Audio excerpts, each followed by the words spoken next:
announcement. Yeah, they don't have to sit in the corner. I knew that. Nobody was paying. Except for myself.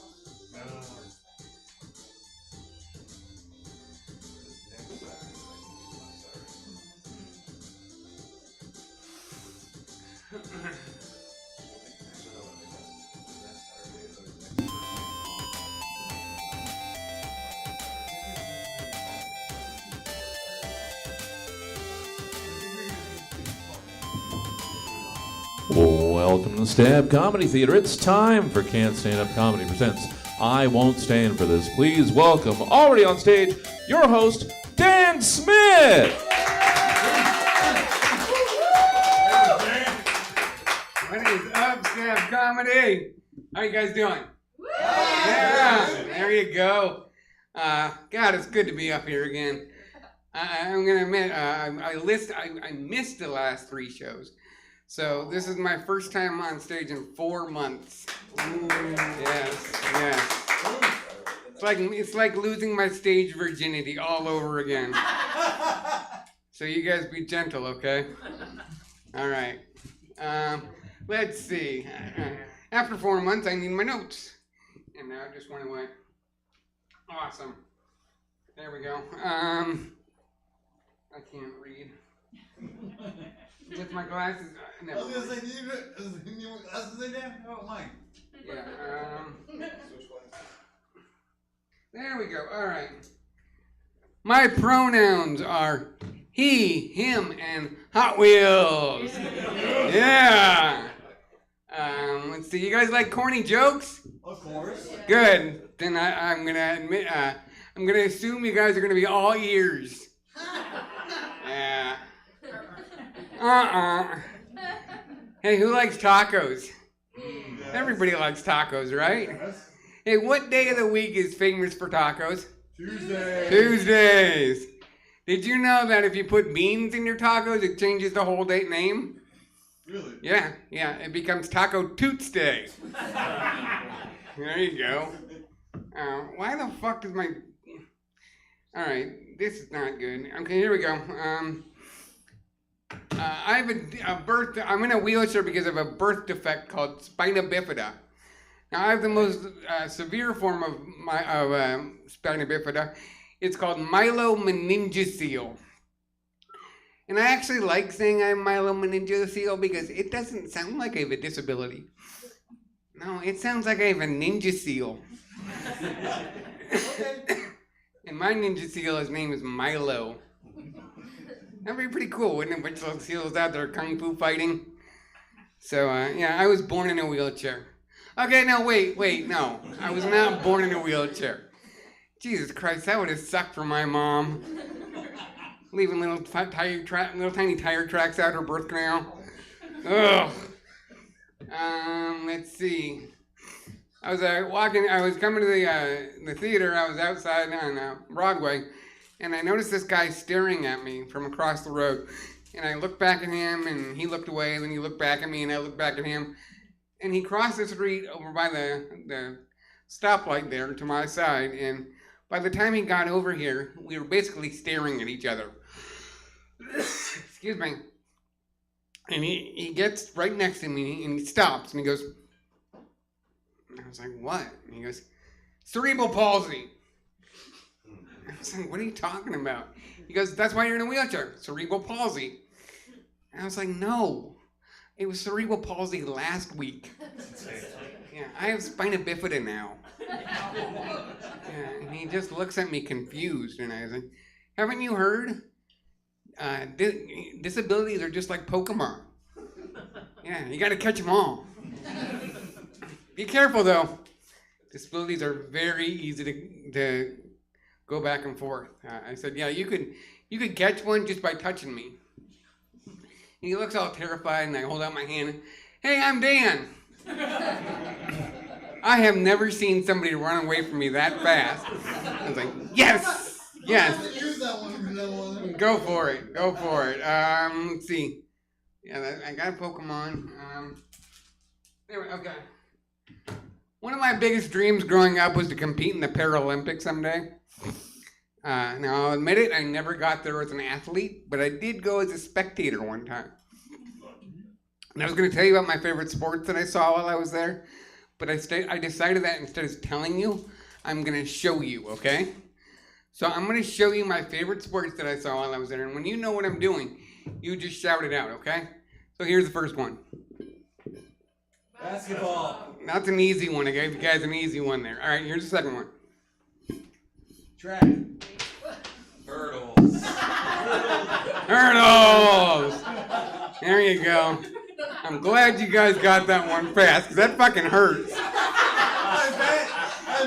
You know, actually, I've drawn blood doing that joke. I got off stage and they're like, why are you bleeding? Like, I don't know.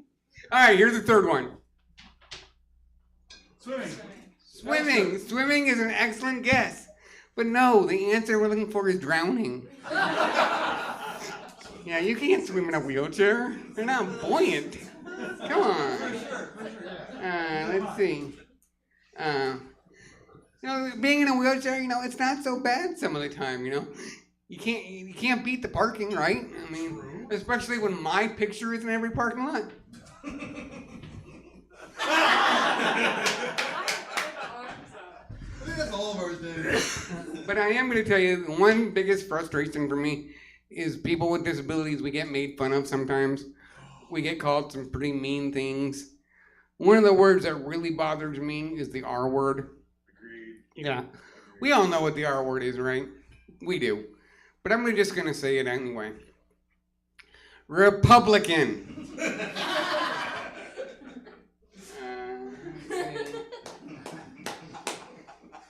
Whoops. Fuck. All right, I'm sorry. A couple of weeks here, I've got 6 years free of alcohol. Thank you. I appreciate that very much. Thank you. But you know what? I had to quit drinking.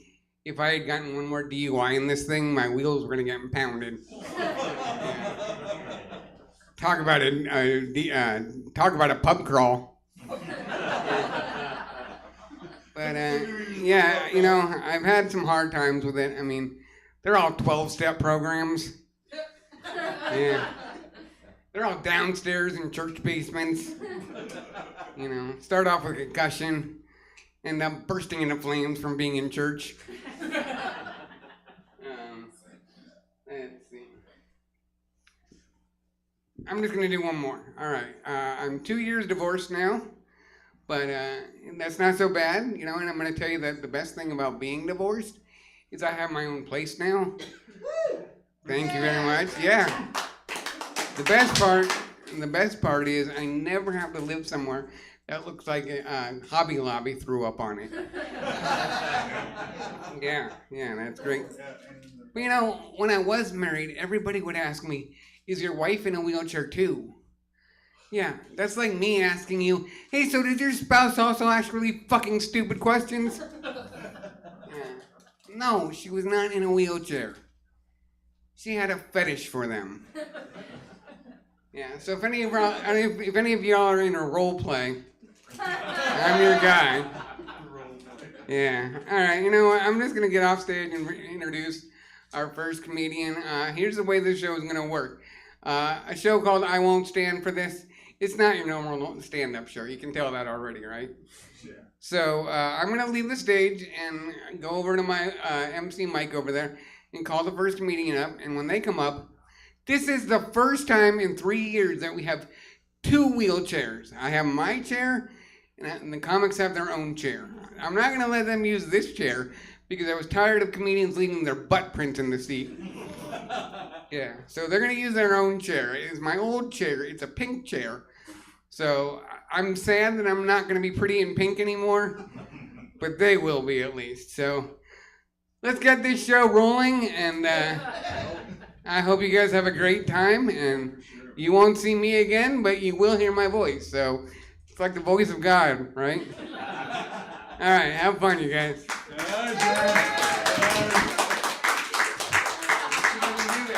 Let's see if I can do this without a concussion. No concussions. No, hey, I thought you said no, you can't. Shit. Yay! Yay! You got it.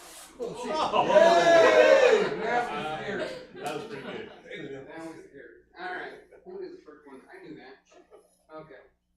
Alright, I'm almost there on my MC mic. Here we go. Alright, coming to this stage first. It's a good friend of mine. I haven't worked with him in a while. His name is Sean Crosco. And just so you know, his name is Crosco with an O, not Crisco with an I. He's got to give you some laughs, but he won't make good cooking oil. Sean Crosco. Hey, no using your feet. Sean, come on. Come on. He's not doing it right. Nice, he's not doing it. All right, well, there. Yes! There we go. All right. Try getting cute there for a minute. Try getting cute there for a minute. No tricks on stage. This is great. I've only done this once before. No, I'm playing. I've never done it in a wheelchair before. Dan, thanks for having me. Give it up for Dan, everybody. Give it up. That was beautiful. That was beautiful. I was a little confused, though, on the Olympics question when you did the hitting in the head thing. My mind went somewhere completely different. Basketball? It was the first one. Okay, that makes more sense. Yeah, I wasn't thinking about it properly. How are you doing tonight, guys? Yeah. I love it. I love it. This is your doppelganger right here, right? Like if you were trying to run from the law, right there. That's just, okay, not run. That was a bad choice of words. If you were trying to evade the police, this is what Dan would look like. No. Our gentleman here in the front, Dan. Our gentleman in the front. That's evil Dan up there. That's evil Dan. Is that evil? Yes. Ah. With that beard, I don't know.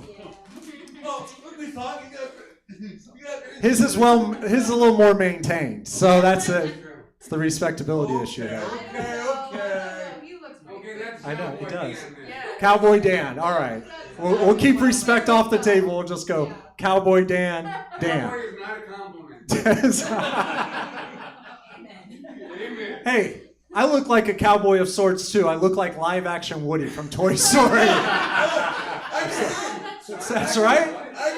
It worked. Yes. You're just now recognizing this. I've seen this my entire life, right? I was Woody before Woody was a thing, right? It actually comes into play though. It's helpful to lure my daughter to me. Let me be clear, my daughter, guys, my daughter. But she does. Toy Story is her favorite movie, so that's a lot of fun. I'm gonna be dropping stuff up here. Yeah, I just celebrated my anniversary. Thank you. Yeah, thank you.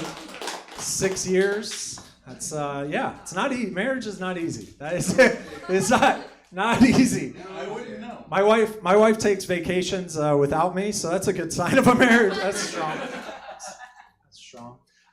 For my anniversary though, my brother got me some IKEA furniture. Right? Yeah. Ooh. Yeah, right? Thank you. Someone understand. Get this. Used IKEA furniture. Not even new. This psycho took it apart. Took a whole closet set, 4 pieces that would cover this whole back wall. Took it apart. That's like 7,000 screws with that little gold wrench, right? Came over to my house with a flatbed trailer and dropped it all off. He gave me the little gold wrench, a dream, the book, and go off, be on your way. I'm looking at all this. I don't know if you guys know this. IKEA translates to divorce, right? So that's what it says at the back of that book if you ever made it through. That thing is like this thick. I don't know what I'm doing with that. I know what I'm doing. I got a pile of IKEA wood boards in my garage right now. That's what I have. It was weird, though. It was weird when everything started going on with Russia. Did you see IKEA sanction Russia like they were a country? They did. They sanctioned them. They said, we're not going to sell any more IKEA items to the Russians. Nice? No. Nice would be having them put it all together. That would be nice. That's how you sanction them. That's how you sanction them. Hey, I'll tell you what though, the Russians, they're ingenuity. I don't know if MacGyver was Russian, but they instantly replaced IKEA. So now they have their own IKEA over there now. I don't know what it's called, probably IKEAs or something. I don't know how the Russians do. But now if you order IKEA in Russia, they send you a bottle of vodka, a handgun, and a map of Ukraine apartments. Right? Some assembly required. Just a little bit. No, that's all right. No, as I said, I am married happily. Me and my wife. What makes our marriage so happy is we're connoisseurs. We love wine. We love wine. We love wine. You've heard of our favorite wine before? It's called Opened. Yeah. No, we're alcoholics. No, I found out you're not an alcoholic unless you try getting help, right? So, yeah, you just have a problem, right? I don't know. No, I'm a social drinker. If you should drink, so shall I, right? That makes sense, right? There you go. Oh, give it up to it.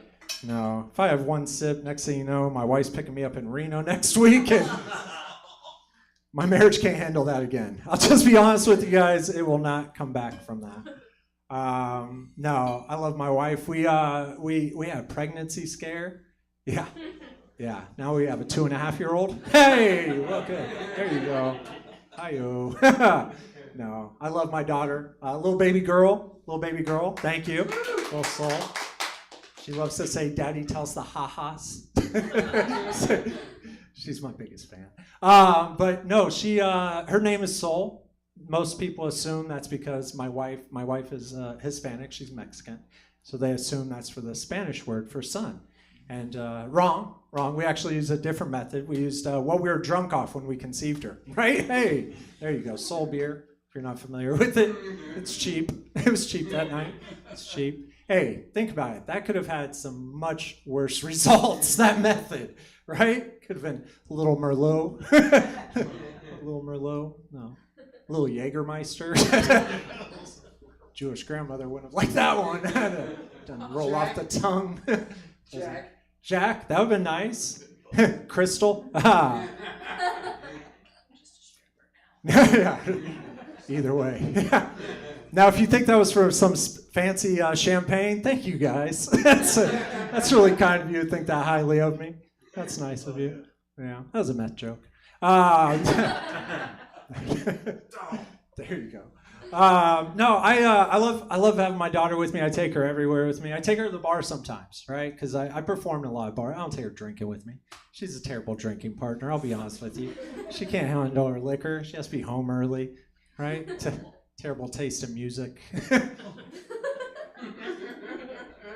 Everything's Moana. Everything is Moana. I wish it was Let It Go. I'd be okay with that. I'd be okay with that. I gotta listen to the rock rap. Is that what you want to do with the rest of your eternity? Have a child. It'll be so much fun. They're so rewarding. I love her. No, I take her to the bars with me, it's difficult. Like last night, I took her to this bar, and they're like, "Hey, you can't bring this baby into this bar." And I'm like, "Why not? You guys have dogs running around everywhere in here, right?" And they're like, "Those are emotional support animals, right?" Perfect. This is emotional support newborn, right? They said, "No, sir, it doesn't work like that." I was like, "That's okay." Little did they know, my wife, she works for Front Street Animal Shelter. So I walked out to the car, grabbed a leash and a collar, little vest, walked her right back in. Now she's a Chihuahua, right there. Let me perform. Gosh darn it. Someone said that was racist because I said Chihuahua. I was like,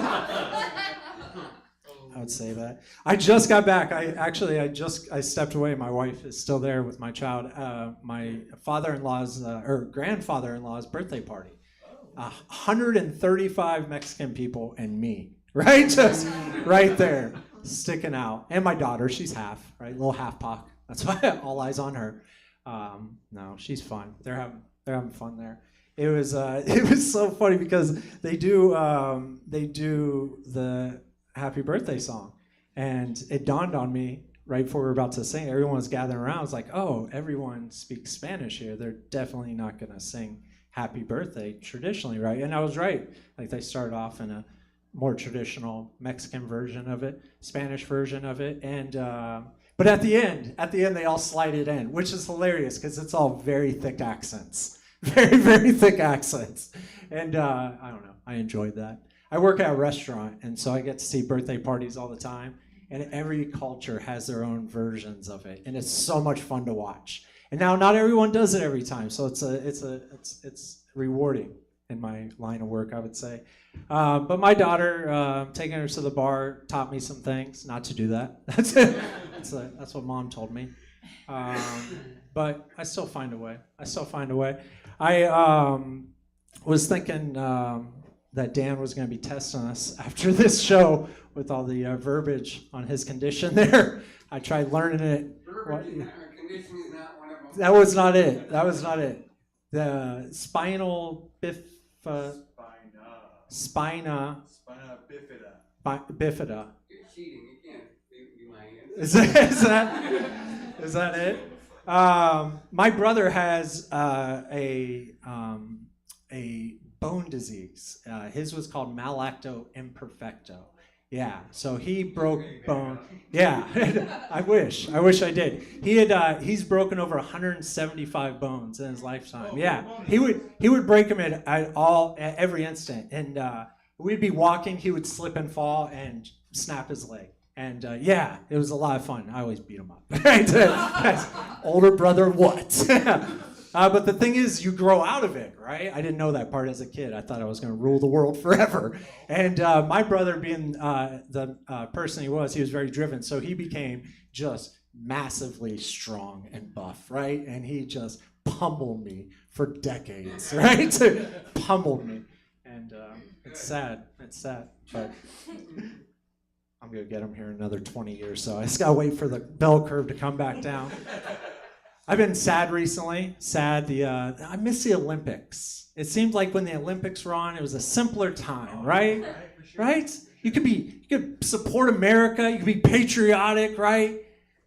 Just go America! Woo! Figure out how Kid Rock wakes up every day, right? Just ready to go.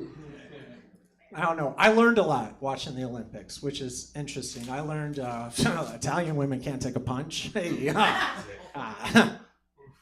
which is very contrary to what my uncle taught me growing up, which I thought was contradicting. Let's see, what else? Australians can't dance? Whoa! Holy goodness. Did you see that? My Ray ban her. That's what they need to do. That was terrible. I learned, did you know this? This is crazy to me. The Olympics are older than Christianity. You know that? Seriously, that's crazy. They're older. The Olympics are really old. Really old. Surprised me too. So, in theory, it's possible Jesus trained for the Olympics. Right? Yeah. Right? Exactly. What did he train for? Lacrosse? Ha! No, hadn't been invented yet. I don't know. Track. That's it. Track, right? Jesus trained for track. That's his first miracle. Running in sandals. You ever tried running in sandals? Impossible. I just picture Jesus on that starting line, lined up. This is a lot easier to do when I'm not in a wheelchair. I don't know if you guys are going to get this as much. But picture this. Jesus on the starting line. They fire off they didn't have a gun. What did they fire off? An arrow? That seems real silent. I think if they shot somebody with an arrow, yeah.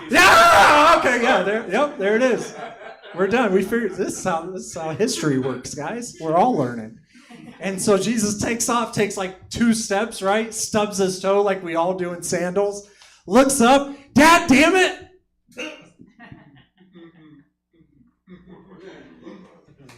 It'll take a second. We'll get there. We're all there. You got there. All right, there we go. That one's going to hit farther on the way home. Dad, Jesus, God. Got it again. I don't know. Speaking of footwear, I don't know if you saw this. LeVar Ball gets his shoes half off now.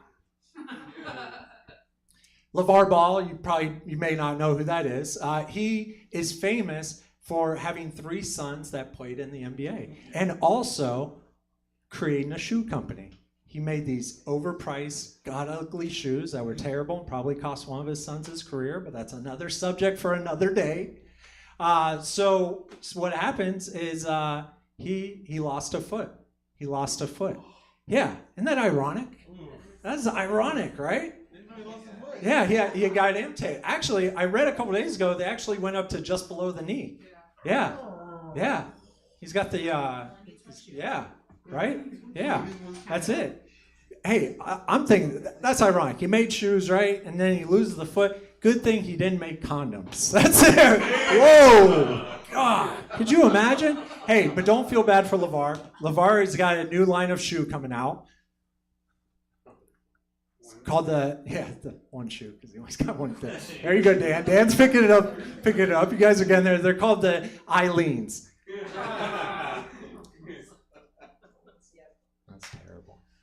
That's terrible. This really weird thing happened to me today. As I was on Facebook, doing what I do on Facebook, as everyone does. And you see that section on there, people you may know, right? The weirdest thing on the internet, right? People you may know. It's also, I found out today, a good way to figure out people have unfriended you, right? If they haven't blocked you, if they didn't go full. Yeah, that's someone pointed that out to me. I didn't realize that. You see your neighbor from 3rd grade on there. I lived in Indiana. How do you know that? How do you know that, Mark? I don't trust that. But I'm on there today looking, and I swear to you guys, there's a guy on there who looks just like me. Big old ears, Junos, everything, right? But older, right? Henrik is his name, right? So I Facebook messaged him, right? And I swear to God, hand over my heart. Turns out he's my half brother. I swear to God, half brother. So what happens is my dad was in the military, he was in Vietnam. And after he got out of the war, he went over to Europe and lived there for a number of years. And while there, he met a beautiful Swedish lady, had a child, and now I got a half brother, right? And now, so he tells me, this is crazy. So I let me get your phone number. Let me call you. So I call him. I talked to him on the phone today. First time in 40 years. I'm sorry, my birthday. 40 years that I've talked to this guy. And I had a million questions I wanted to ask him, right? About my dad, about life in Europe growing up. But you know the first thing I had to ask him? How the fuck do you put together IKEA furniture? Seriously! All right, guys, I want to thank you very much for listening to me tonight. Make it very loud for your host. My name's been Dave Chappelle. John Crisco, everybody. I went to Roscoe. Put up for him. Keep it going. And he got the dismount. He nailed the dismount better than I did. Wow. I feel accustomed to this now. So for years I had one in my garage. And when me and my friends would get really high, we would sit and practice. That's all. Making disability a drum sport. No, the thing is you have the nice one. I had like the hospital one with the back on it. Oh, I hate those. So I thought about trying it on here, and I almost ate it. Yeah, I saw that. Oh, yeah. Well, hey, now I get to introduce the next comic.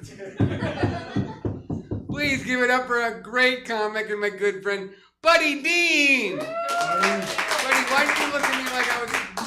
Huh? Never mind. I didn't look at you like anything. I accidentally looked into the light and went blind. Oh, no. I can't see you, Dan. Don't do that at home, guys. How are you guys doing? That's what I'm supposed to ask first, right? Yeah. Thank you guys for being here.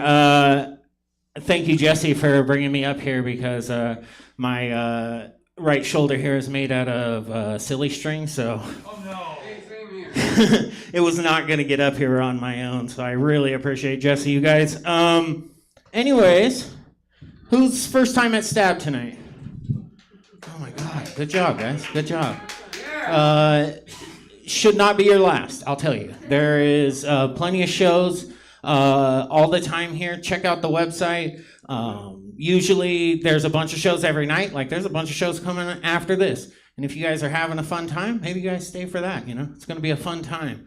And also just make sure when you check that I'm going to be also on the show. It's Buddy. Or sexy long-haired guy is sometimes how they put it. That's why Dan brought me on here, I know. You guys all said you guys are doing good. Anyone a liar and actually having a bad week? No? Well, fuck you guys. I'm personally having a really rough week, like I said. Silly string arm. Doctor said masturbation could throw my shoulder out. Yeah. I'm going to risk it, but we'll find out. But the worst part about this week is I got into my first physical altercation since my college days. Yeah. Turns out throwing kicks in skinny jeans has not gotten easier since my 20s. I got attacked by what I can only describe as a Tony Hawk's Pro Skater villain. He came at me with a skateboard and Janko jeans. And I was able to stop the skateboard with my hands, but with my skinny jeans, I had no range of motion. And I don't know what you guys know about Janko jeans, but that man had full range of motion. So this crackhead just starts windmill kicking the shit out of me. And I start thinking to myself, is this how I go out? Is this the end of me? Is cracked out Bam Margera or regular Bam Margera really gonna end me tonight? And then something magical happened, you guys. As I started to fall to the ground, my pants ripped. And now I had free range of motion. So I hulked up, I screamed, "This is Sparta!" And I kicked him right in the chest. And it's at that moment I remembered that I don't like to wear underwear with my skinny jeans. And I've now just sexually assaulted this unhoused man. And I can't be doing that at my big old age of 36, I guess. I was the one who went to jail that night. You don't understand, officer. They chafe. This is honestly the most metal thing I've done in a long time. This is pretty dangerous. I thought I was going to hurt myself. There's still time. Hopefully not. Hopefully not. But I was thinking, like, the last time I did something this metal was when I used to perform metal at like Warped Tour. You guys ever been to a Warped Tour? It's coming back this year. Yeah. A few of you guys. Anyways, back in my day, before I used to tell terrible jokes about beating up homeless men, I used to do metal for bands all around California, and I used to go to a Warped Tour every year. This is my favorite part of the year. But the thing is, I've never been like a tough guy, and so moshing has always just terrified the shit out of me. I've always just watched it from a far, far distance for safety. But I was just recently remembering, do you guys remember, have anybody been to a Warped Tour? Yeah. Anyone been to a rock concert? Anyone know what a wall of death is? Yes. Yeah, wall of death, yeah. It's where some psychopath who didn't get enough kicks off in their teens decides to split a room of maybe 100 to 200 people right down the middle, one side here, one side there. And at the count of 3, we all run into each other. Full force. Here's the thing about that is it's not based off size. You don't line up with somebody your size and strength. You just line up with whoever's across the way from you guys. I ran somebody over doing that. Exactly. You know, I remember seeing my brother start running across, and right at the last second, the guy he was facing was about 6'5", and he just decided to do an Anderson Silva style knee right at the last second and threw a knee at my poor little brother. And after his funeral, we went to a different mosh pit. No, don't do it, or else you'll end up like Dan. I've honestly seen too many people lose it out there. You guys. How do you think of that?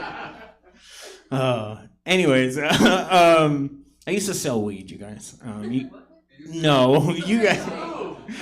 Some of my former customers are in the building, I guess.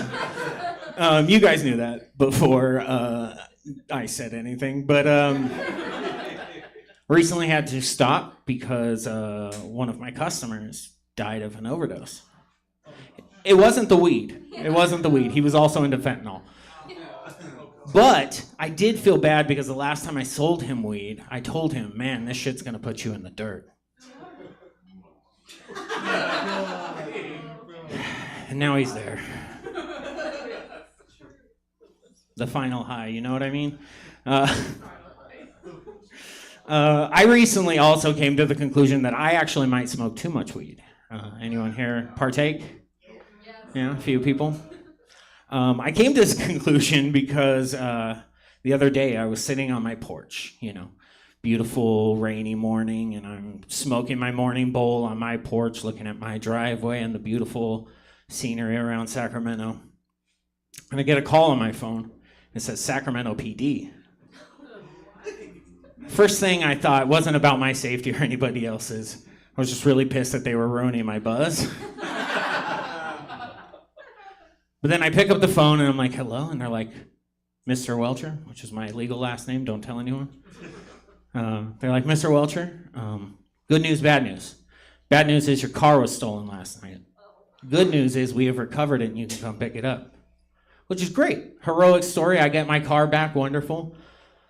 The thing is, like I said, when I got that news, I was sitting on my porch, smoking my bowl, looking at my driveway, and at no point in that entire morning did I think, where the fuck did my car go?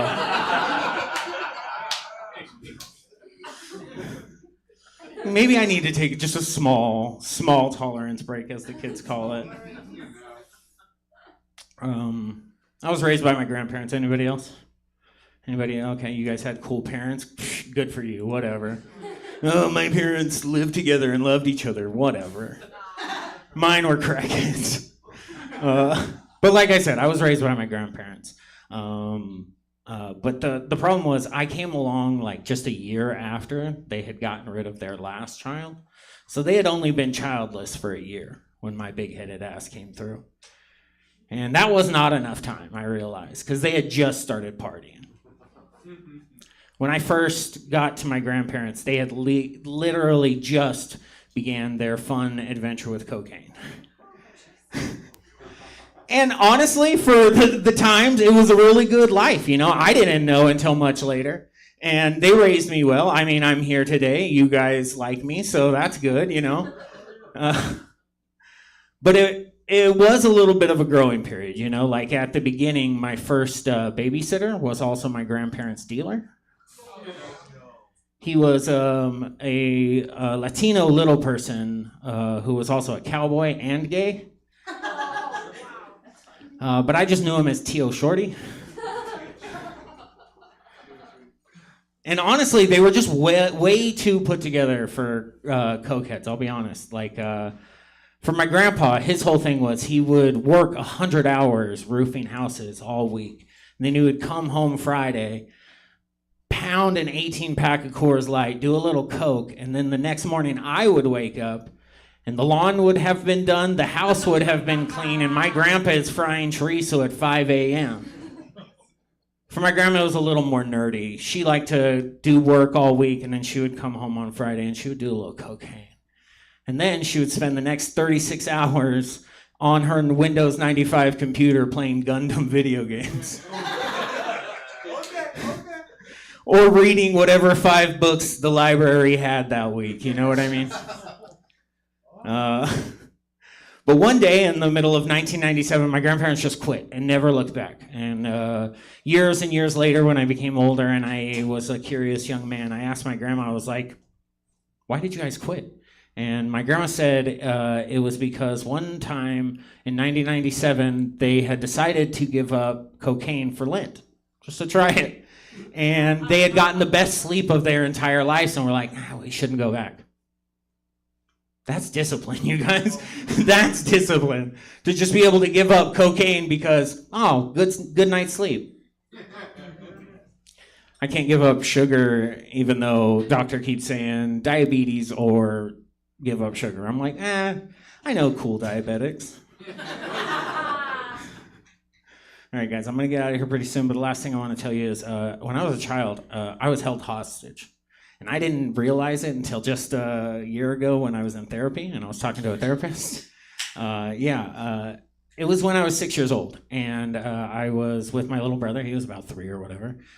He's not important to the story. My mom, I was visiting her for the weekend, and her new boyfriend decided to go play pool, and they left us at the house alone with our 8 or 9 year old sister.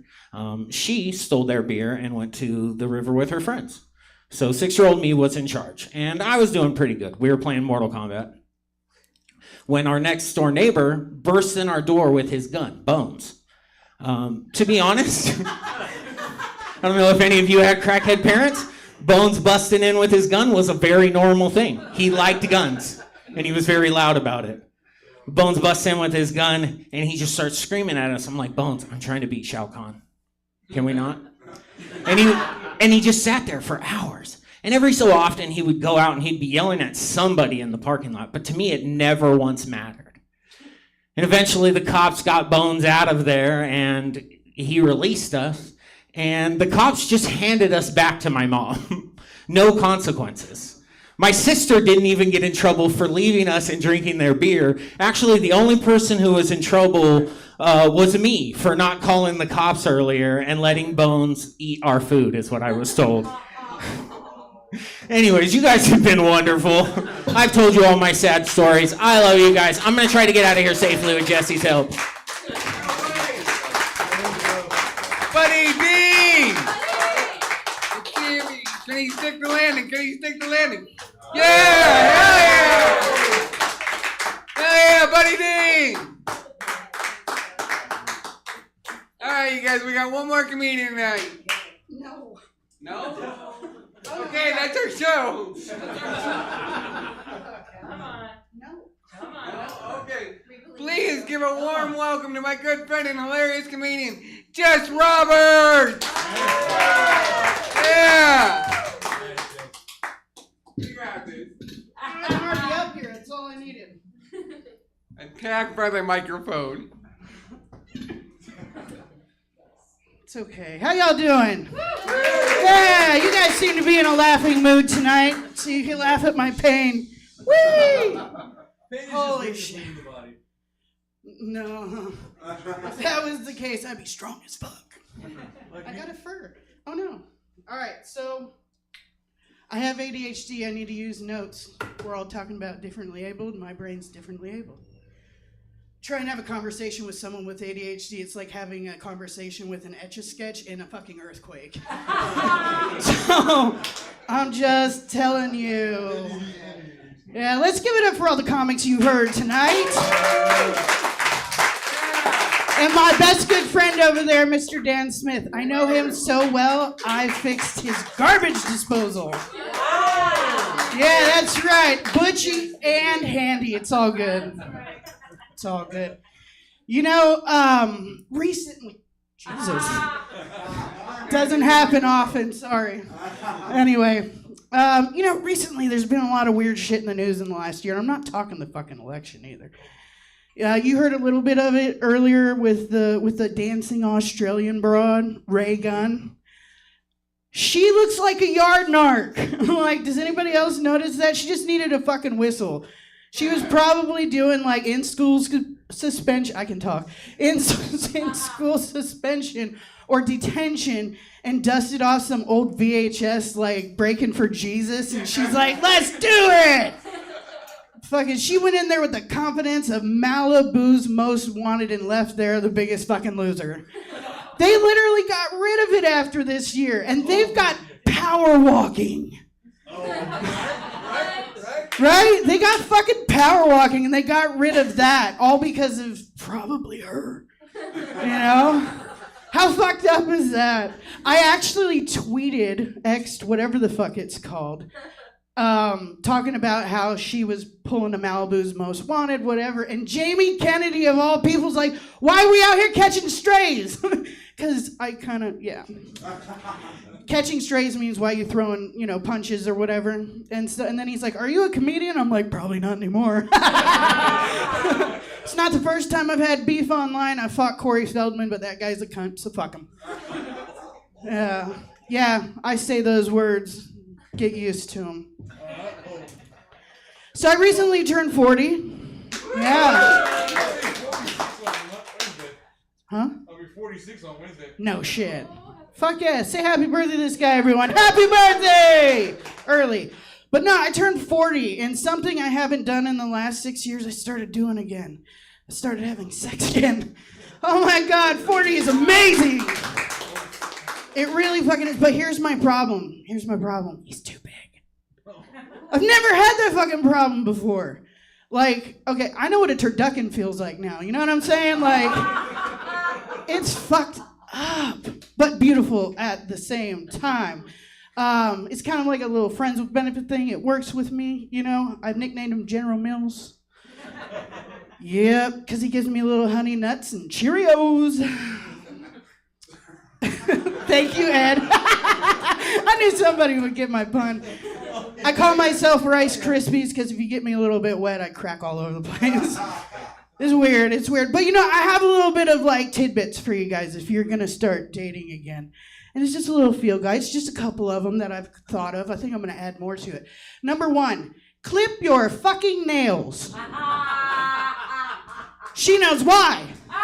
You guys ever ate a crunchy taco or nachos or something and that fucker just kills you all the way down your throat? Yeah, well, when you put your little danglies in people's orifices with claws, that's exactly how it feels. And I know at least one of you guys has had a finger in your ass in your lifetime. I love you, sir. I love you.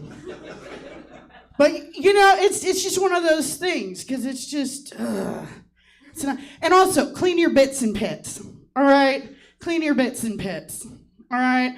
I went down on this guy one time, and he had a perfectly placed mole between the ass and the balls, and I was like, it's kind of dark, so I'm like, I don't know if I want to get my dung beetle on, you know what I mean? Like, we have to have those conversations. It's what they tell you in school. Check your partner so they don't have any leakage, seepage, and other weird things. And I was just like, how much do I love this guy? Or even like him, because like, no, thank you. And here's the thing. If your partner is willing to let you use their throat as a 24-hour daycare, return the favor. Return the fucking favor. You know what I'm saying? If they go down on your no-no bits, go down on their no-no bits. Give and take, ebb and flow, 50-50. That's what this whole 2025 thing is about, right? So, it's been interesting. Randomly, I saw something that said, my safe word is meatloaf. Because I'll do anything for love, but I won't do that. And I'm like, I fucking hate meatloaf. I work at Rayleigh's and I make 10 pounds of meatloaf at a shot. Do you know, that is disgusting. I don't know who decided to make a meat cake with fucking ketchup frosting and said, fuck yeah. But I'm pretty sure it's depression food. I'm pretty fucking sure. I'm fat kid certified and that is not going in my mouth. I put some questionable things in my mouth. That is not one of them. That is definitely not one of them.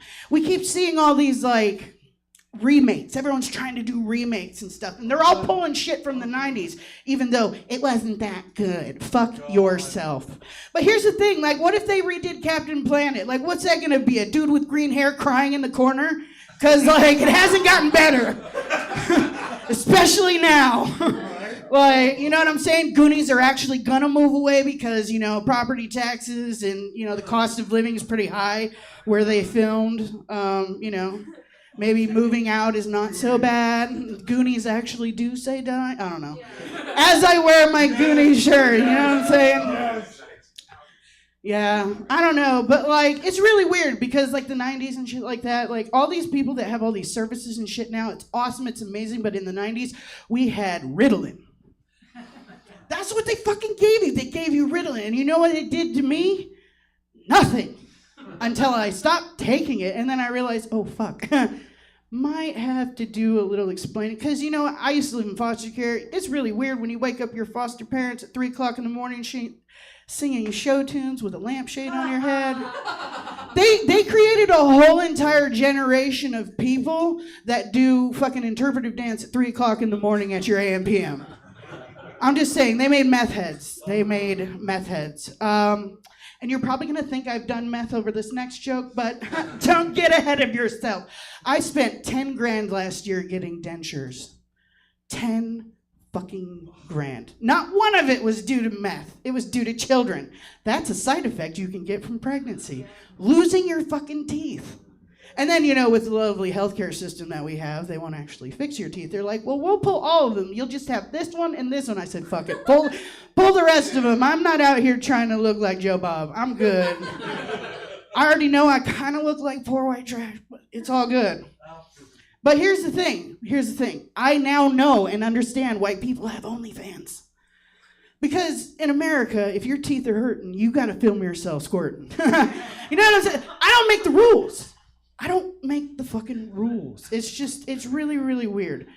And since I have ADHD and I'm going to go back to it, one of the craziest things I saw in the news was that John Bon Jovi talked somebody off of a bridge from jumping. Did you guys see that shit?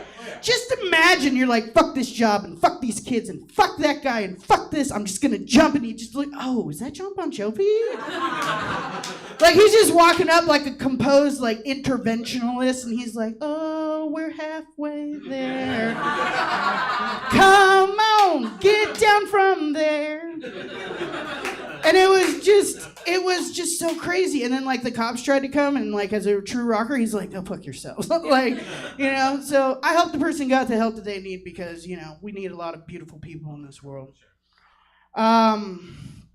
But yeah, what was that? Oh, fat girl. Okay, so look at here. Anyway, so I was reading an article not too long ago, and it said a woman in Florida, because of course, but a woman in Florida got arrested for hitting her man in the face with a plate of tacos. And I'm like, I can tell you right now, it's not a fucking fat girl.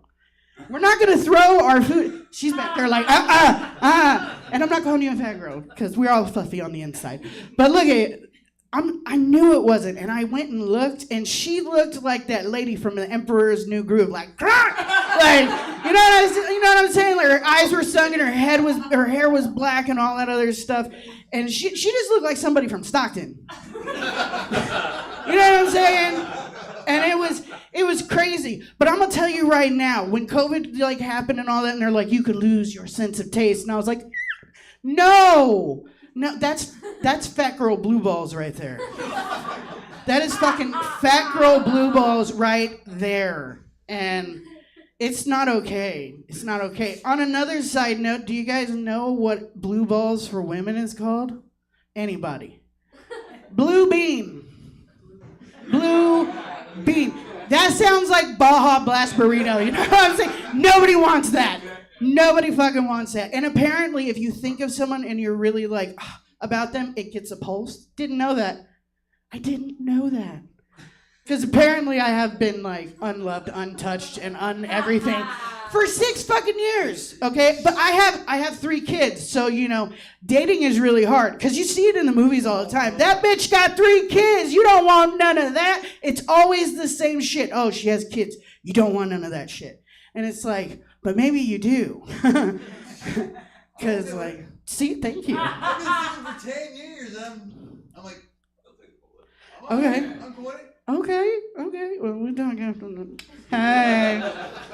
But no, I was single and stuff, and I got with my son's father for one night, and magically a month and a half later, I'm like, hey, bro, you know how I told you while we were in the beginning of the whole date that like I can't get pregnant?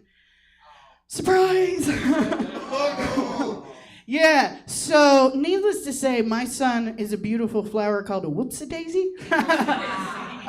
He's 2 years old. His name is Finn, mostly because I'm fucking finished having babies. I'm not doing that shit ever again. Okay, so my middle child, he was an adoption. And if you look at me and you see my tattoos, see the teeth, whatever, when I tell you, hey, this one's a little special, he was born addicted to drugs, people just look at me like I am the worst thing in the world. And then when I tell them, hey, actually, I adopted him, you know, it wasn't me, all of a sudden, I'm hands across America. You know what I'm saying? People were loving me. It was just fantastic. But he has a touch of autism. My daughter has ADHD. She gets it from me, respectfully. And it's kind of crazy because I got divorced right at the beginning. Well, a little month or so before the pandemic really got out. So here's the fun part. When you're trying to like go through that weird shit and learn how to redate and you have kids and on top of it, nobody wants to come near you because of the pandemic, you get a little lonely. And you do dumb things. And I did dumb things, okay? I was on the internet professing my love like 5 years ago to some dude didn't even fucking know me, right? And I'm sitting there trying to be pithy and everything, and I'm trying to like think of something in like, what was it, Latin or some shit? And so I start putting this dumb shit together, and I accidentally put I like ass in Latin. It didn't go over well.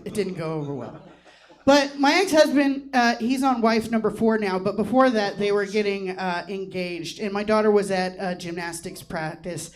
And it was crazy because she got all excited. It was her first one and whatnot. And so she comes up afterwards and she's super excited, right? Super, super excited. I want the beam and I want the mats and I want this and I want that. And the new flavor of the week is like, I don't think you should be spending money on things she's not even good at yet. All right, bitch, I'm petty. Let's go.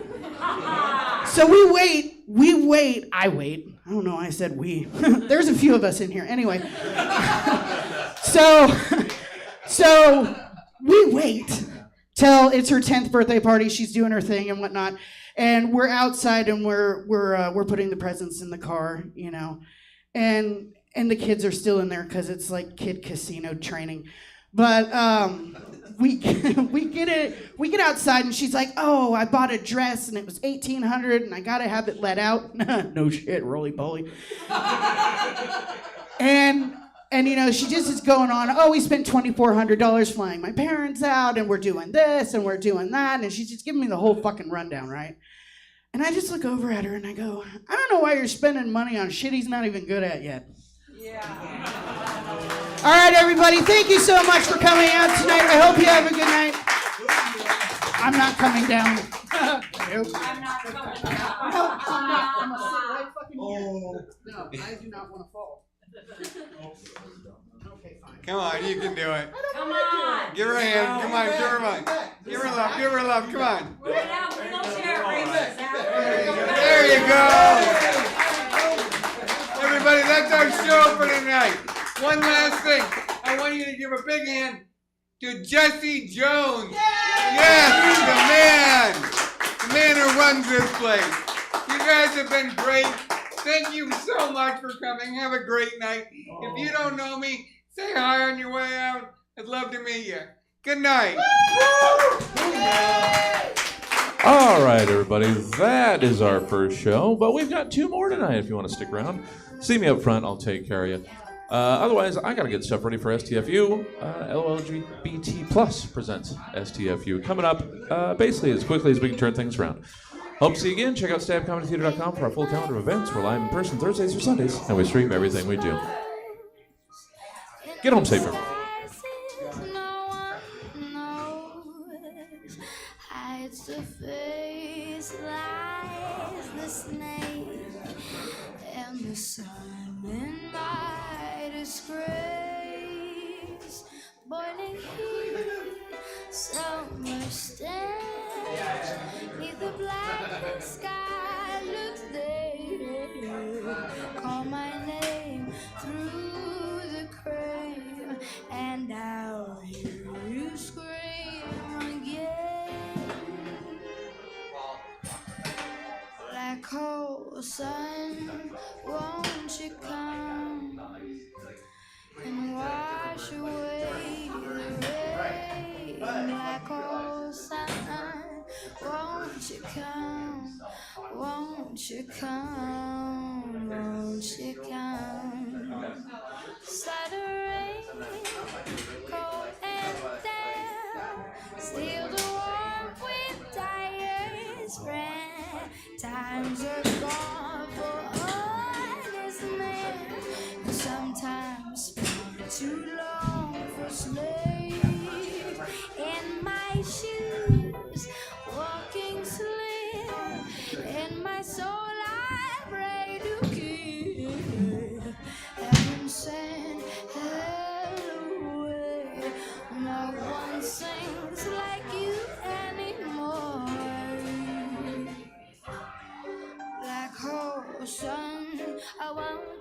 come, ba ba ba ba ba, wash away the rain.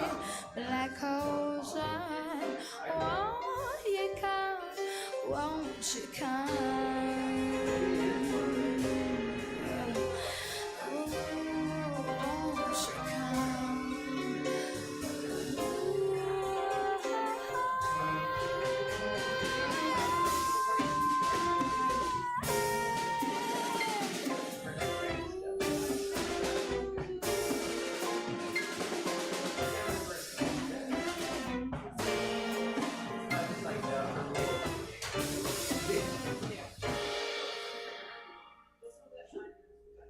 Hang my head, drown my fears, till you all just disappear.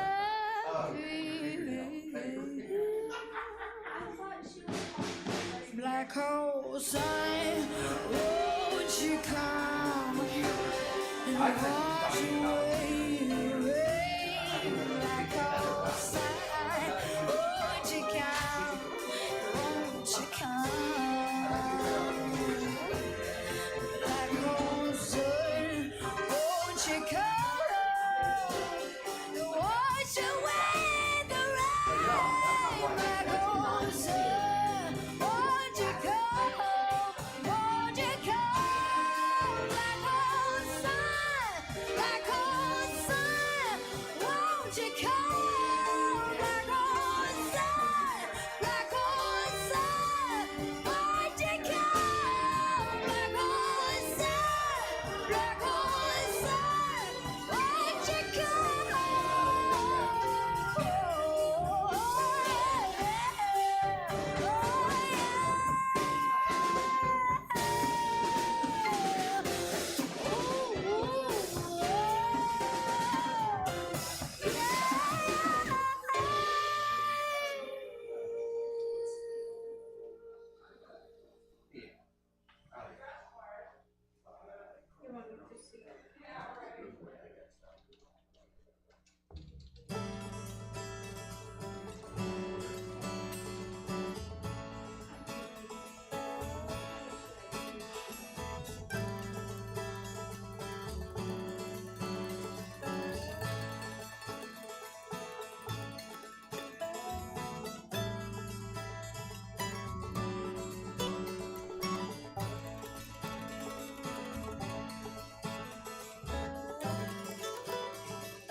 Talk about things that nobody cares, wearing other things that nobody wears. You're calling my name, but I gotta make clear, can't say where I'm gonna be in a year.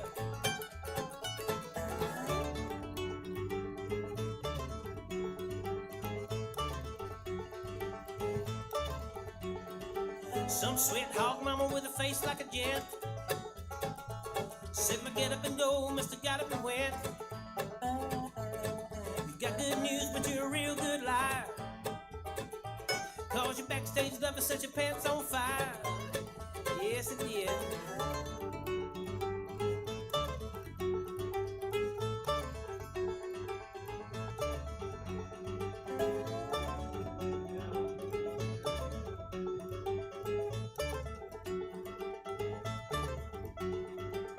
Sweet emotion, sweet emotion, sweet emotion, sweet emotion. I pulled in town in a police car. Your daddy said it took you just a little too far, telling other things but your girlfriend lied. Can't catch me 'cause your rabbit done died. Yes, it did.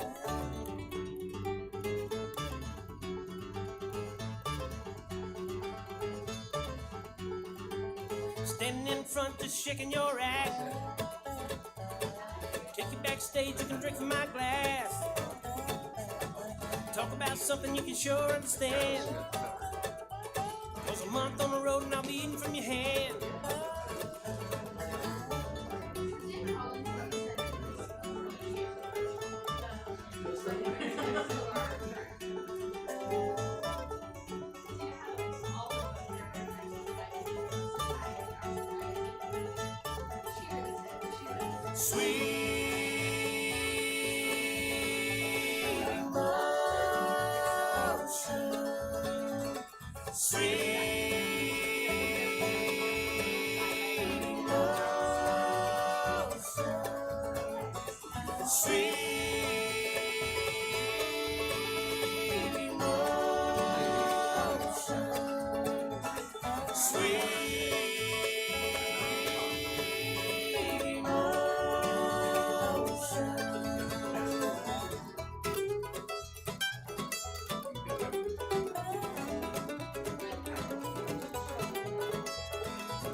They're elected to government.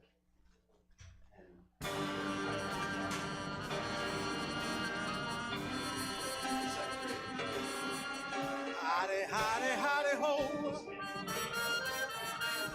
Howdy, howdy, howdy, hey. Howdy, howdy, howdy, ho.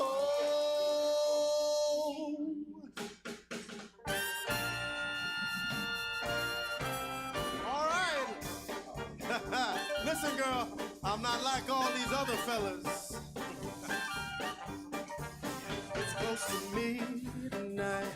Something evil's lurking in the dark. Under the moonlight, you see a sight that almost stops your heart. You try to scream, oh, but terror takes a sound before you make it. Yeah, you start to freeze as horror looks you right between your eyes. You're paralyzed, 'cause this is Thriller night, and no one's gonna save you from the beast about to strike. You know it's Thriller night. You're fighting for your life inside a killer thriller tonight. Hey ladies,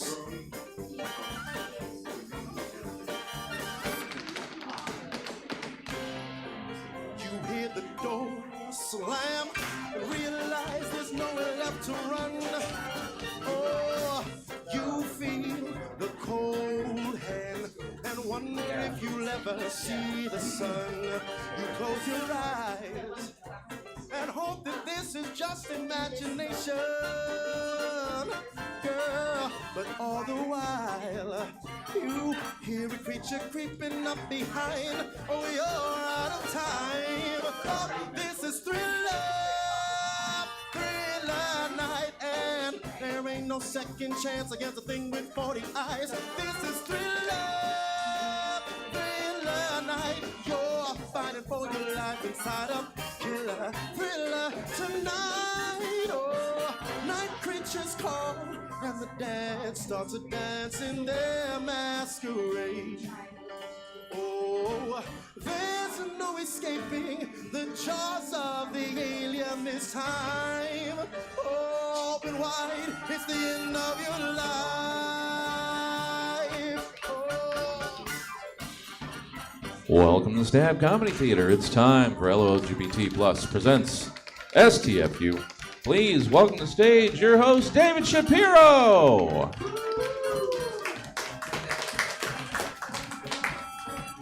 Thank you for the subdued woo. I appreciate that. How you guys doing tonight?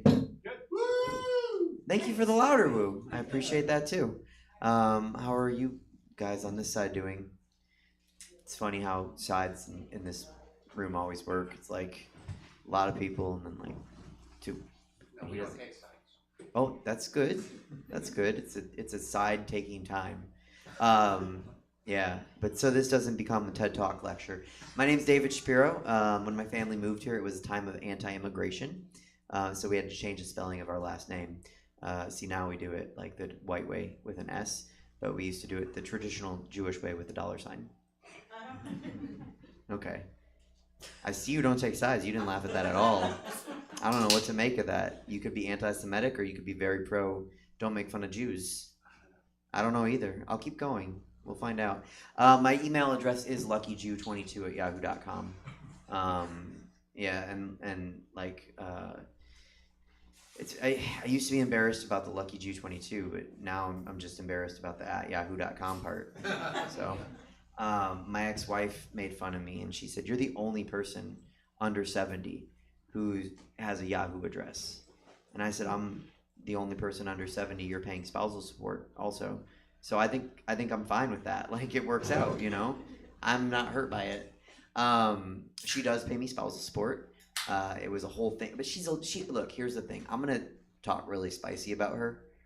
One, this is being recorded and all over YouTube, so it's not like it's behind her back. She could watch the show, right? Like, it'd be fine. Two, I still love her very much. Like, I think she's like the perfect person for me. She just decided to cheat on me and leave me. So I hate that. And her a little bit. But she does pay me spousal support. She is an attorney. She makes like $300,000 a year. I do this for a living. So I should get it, right? And we were in court and the judge was like, "I need to hear the argument." And her lawyer was like, "He's a man." And my lawyer was like, "She makes more money. Like, that's sexist." And her lawyer was like, "But he has a college degree." And my lawyer was like, "But she still makes more money. Like, that's really the only thing that matters here." And her lawyer was like, "But he's a man with a college degree." And my lawyer was like, "But," and the judge went, "Stop," like that Britney Spears video. And the judge said, "What's the college degree in?" And all four of us, the lawyer, me, lawyer, her, at the same time, we said, "Theater." And the judge laughed also. And the judge said, "Oh my God, you have to pay him. He'll starve. Like, he can't buy groceries with monologues and soliloquies, you know? Like, so I do get," wow, that was in the mic and everything. Oh, there it is. Okay, I do get spousal support, and I'm grateful, you know, because rent is what rent is, and I do this for a living. I also do drag for a living. Did you guys come to see drag tonight? I am most obviously not in drag right now. I'm a boy. Yeah. Or maybe I am in drag. I don't know anymore, honestly. We'll find out. But I do have some great drag performers and great comedians beside me, so I'm glad you guys are here for it. But back to my ex-wife, and I won't bag on her too much. It's just funny, you know. Like, so my friends are mad. She still practices law with my last name. Like, the law firm is called blah blah blah Shapiro. That's my name, you know. And they're like, "She shouldn't get to do that." I'm like, "Well, she's kind of renting it if you think about it. Like, she's paying me every month, and then she gets to make more money. Because if you were gonna pick a lawyer, would you pick Shapiro or any other last name? Right? Now you're laughing. See, now I mean, you might be anti-Semitic. I don't know." And then he went like this and raised the eyebrows. No, I know. It's mean to say you might be, or what I said. No. Oh, I'm sorry. I'll try to account for your. We should all take older white men's feelings into account at all times. Absolutely. Yes. I'm so sorry. All feelings matter. Okay. It's all good. No, I'm kidding.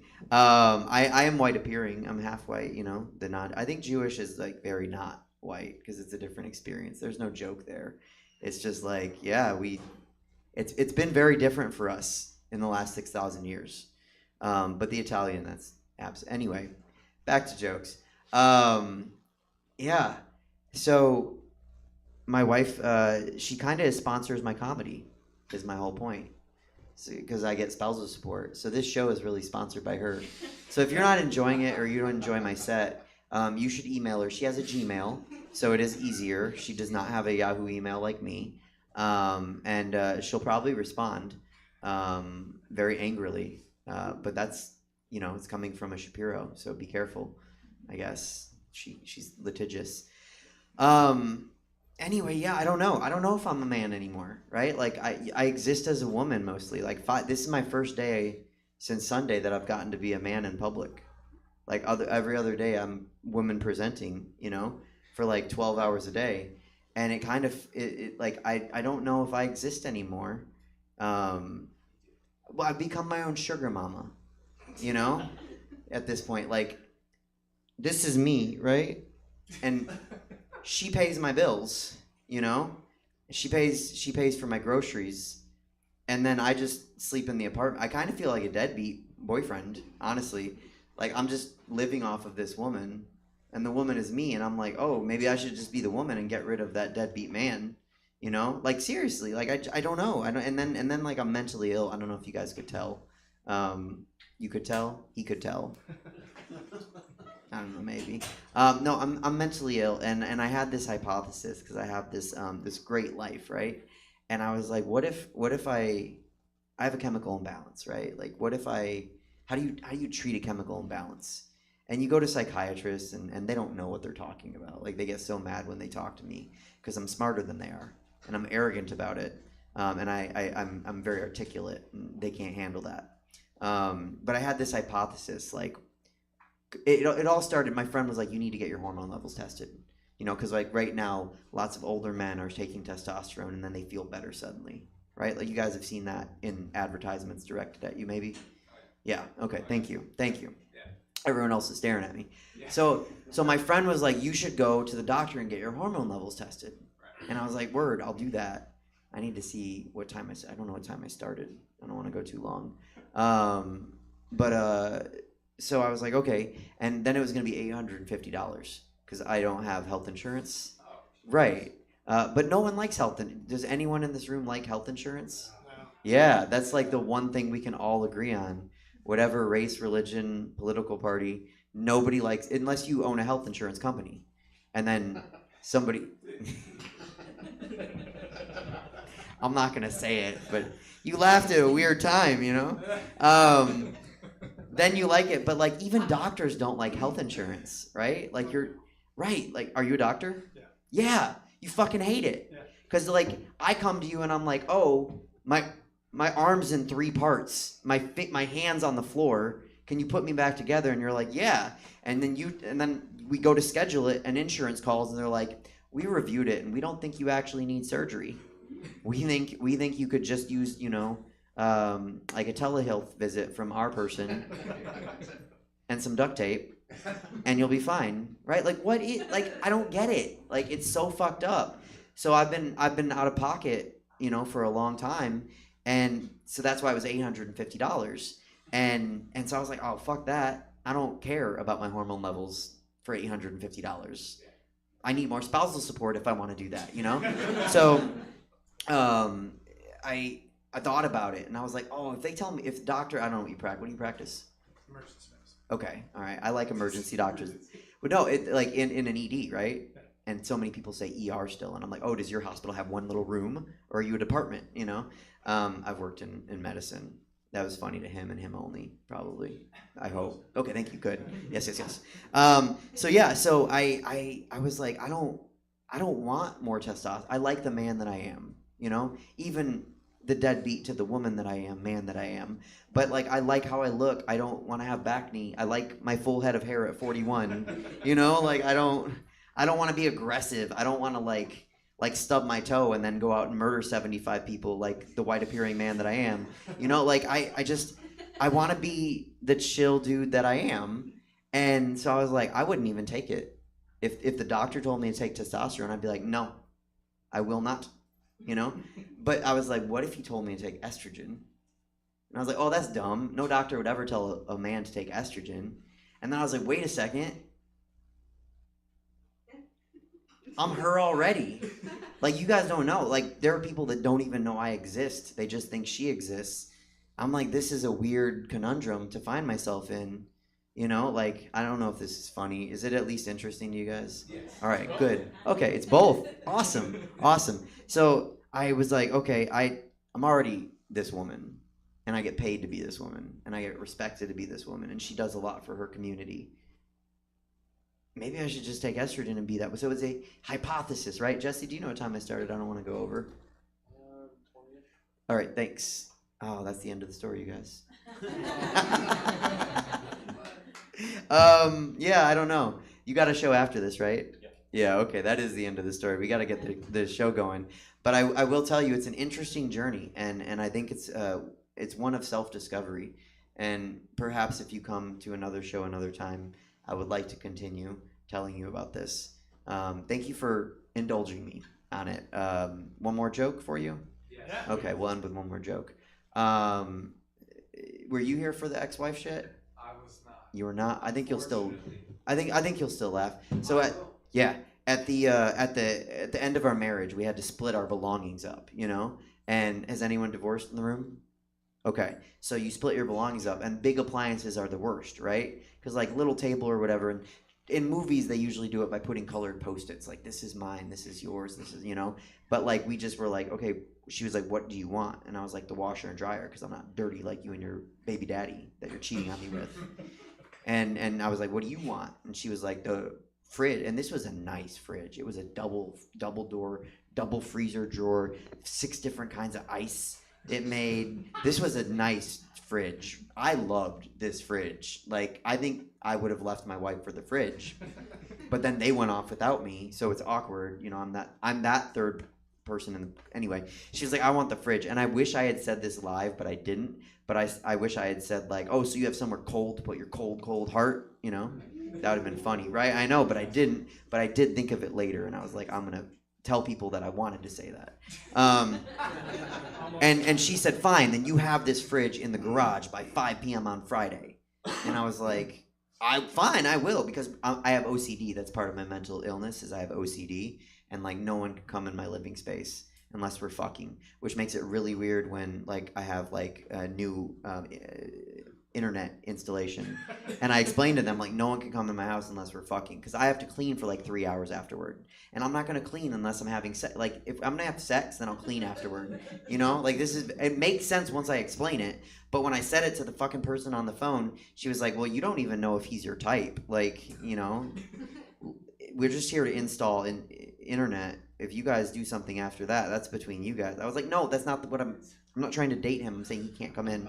Anyway, my wife said, you have this fridge in the garage by 5 p.m. on Friday. And I said, fine, I will. You know? And then she left. And then I looked at the fridge, and like I said, it was double door. It was like really big. And I'm woman sized. I don't know if you noticed. Very small and Jewish. We don't move fridges. We're not a fridge moving culture of people. So I was like, oh, I'm not gonna do that. And then she came back the next week at 5 p.m. on Friday, and she said, it's 5 p.m. on Friday, and the fridge is still in the house. It was supposed to be in the garage. You've let me down. And I said, oh, shoot.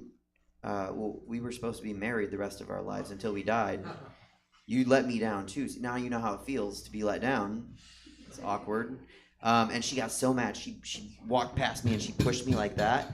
And I might be a tiny little man that might become a woman one day, but I'm still a man, right? So like I'm standing my ground there when she pushed me, and she felt that I checked her back.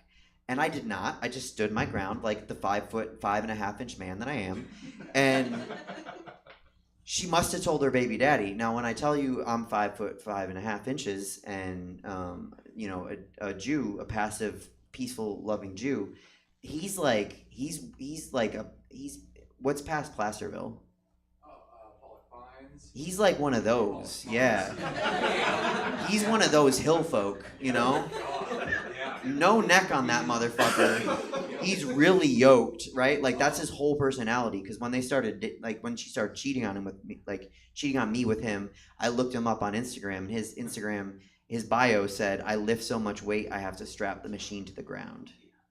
His handle was also his last name and then 111070.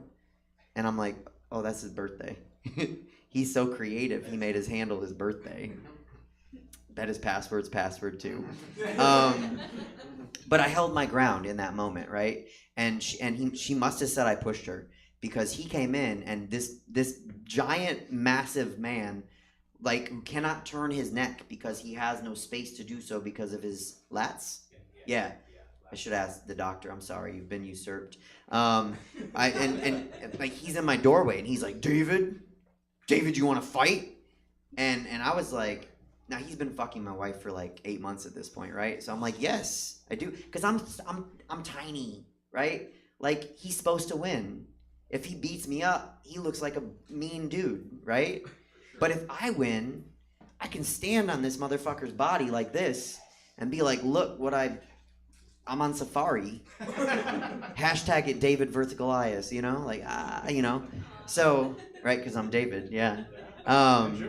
And I know, yeah. It really, no, I'm all Jewish. You can be half of, your lineage can be of Jewish culture, but it's weird. It's weird. We have Tay-Sachs, you know? This is only for him now at this point, right? Yeah. It's a disease that only Jews have. But anyway, this very non-Jewish large Goliath of a man is in my doorway, and he's like, you want to fight? And I'm like, fuck yeah, let's go.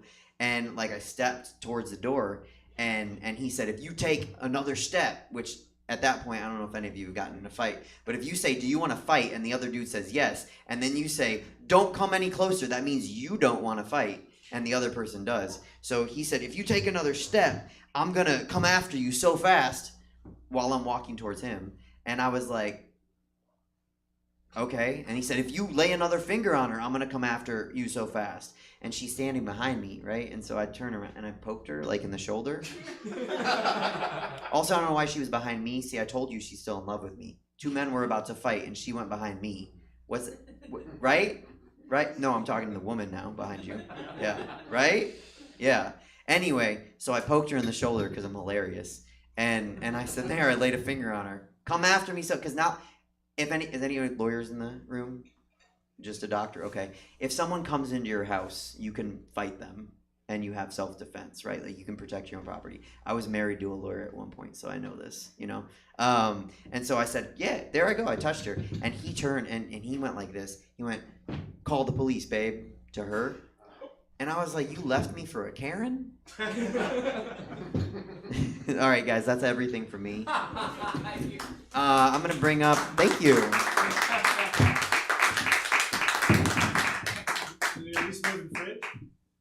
Eventually. Make him do it? No, I just left it. Just left it, Yeah. We sold the house, and eventually I moved out, and probably the fridge is still there. I should go steal it from the people that live there now. So that's me doing comedy as a boy. If you want to see me do comedy as a girl, I think I'll probably be here next Saturday as a girl, or at Punchline tomorrow. We could talk about that later. I'm going to bring up the next performer, who is a drag performer and is my drag niece. I love her very much. Who's never seen drag before? Okay, so you might see people handing the performers like dollar bills.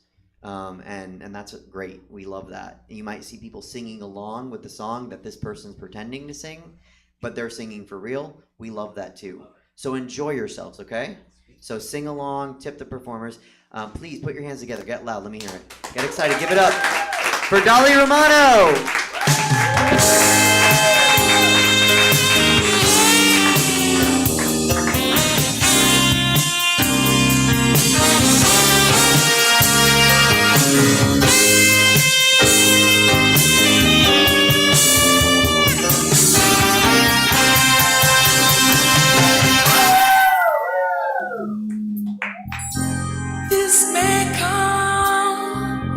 This may come as some surprise.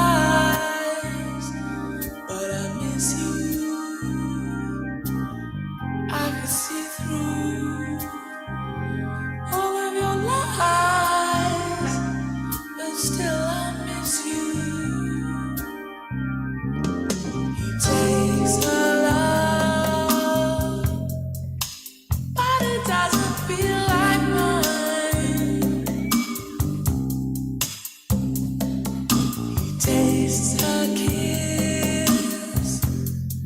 Her kisses are not mine, they're not mine. He takes, but surely she can't give what I'm feeling now. She takes, but surely she doesn't know how. Is it a crime? Is it a crime that I still want you and I want you to want me too? My love is wider than Victoria Lake. My love is taller than the Empire State. It dives and it jumps and it ripples like the deepest ocean. I can't give you more than life. Surely you want me back. Is it a crime? Is it a crime? I still want you, and I want you to want me too.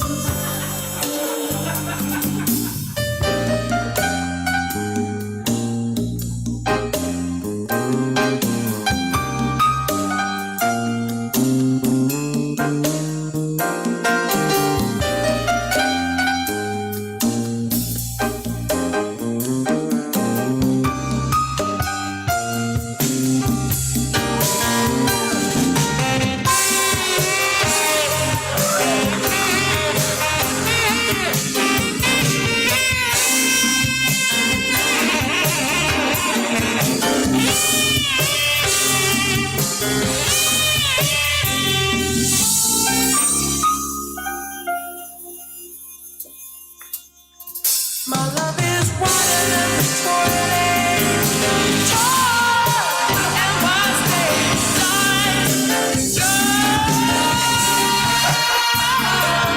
I can't give you all my life. Surely you want me back.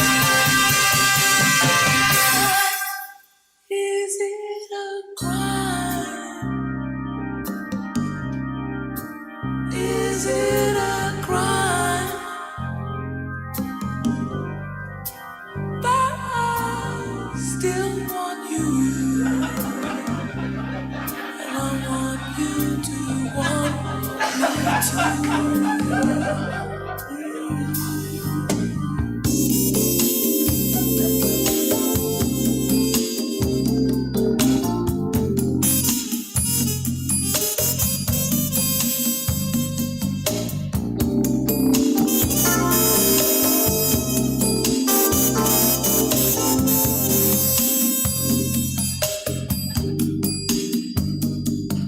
It dives and jumps and it ripples like deepest ocean. Can't give you more than life.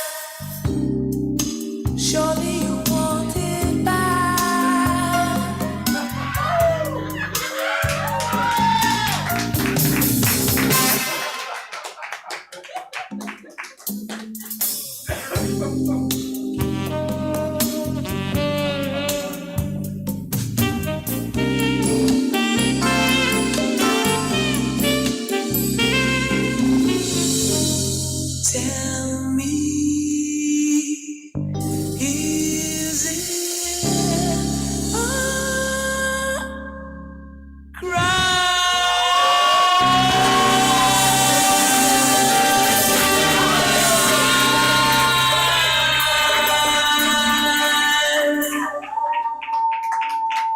Keep it going for Dolly Romano.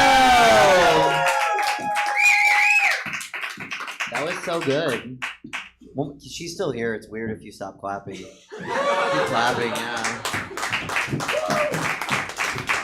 That was really good. I love that number. I'd never seen it before. Oh, you stopped clapping again. We'll work on it. You guys will figure it out. Okay. All right. So whose first time? That was your first time seeing drag? Yeah. Okay. Cool. Anyone else? Yours? Well, I've seen Birdcage a few times. I saw you kind of like half raise your hand. Yeah. Well, So you've not. because I've seen it before, but not live. A lot of people in the community question things, you know? Yeah. Yeah. No, that's drag, but it's not live. So I think this is a cool experience. Yeah. All right. Awesome. Cool. One more time for Dolly Romano. Gonna bring up a comedian now for you guys. So please put your hands together, get loud. I'm really excited to bring her here. You start clapping. Give it up for Erie Diamond.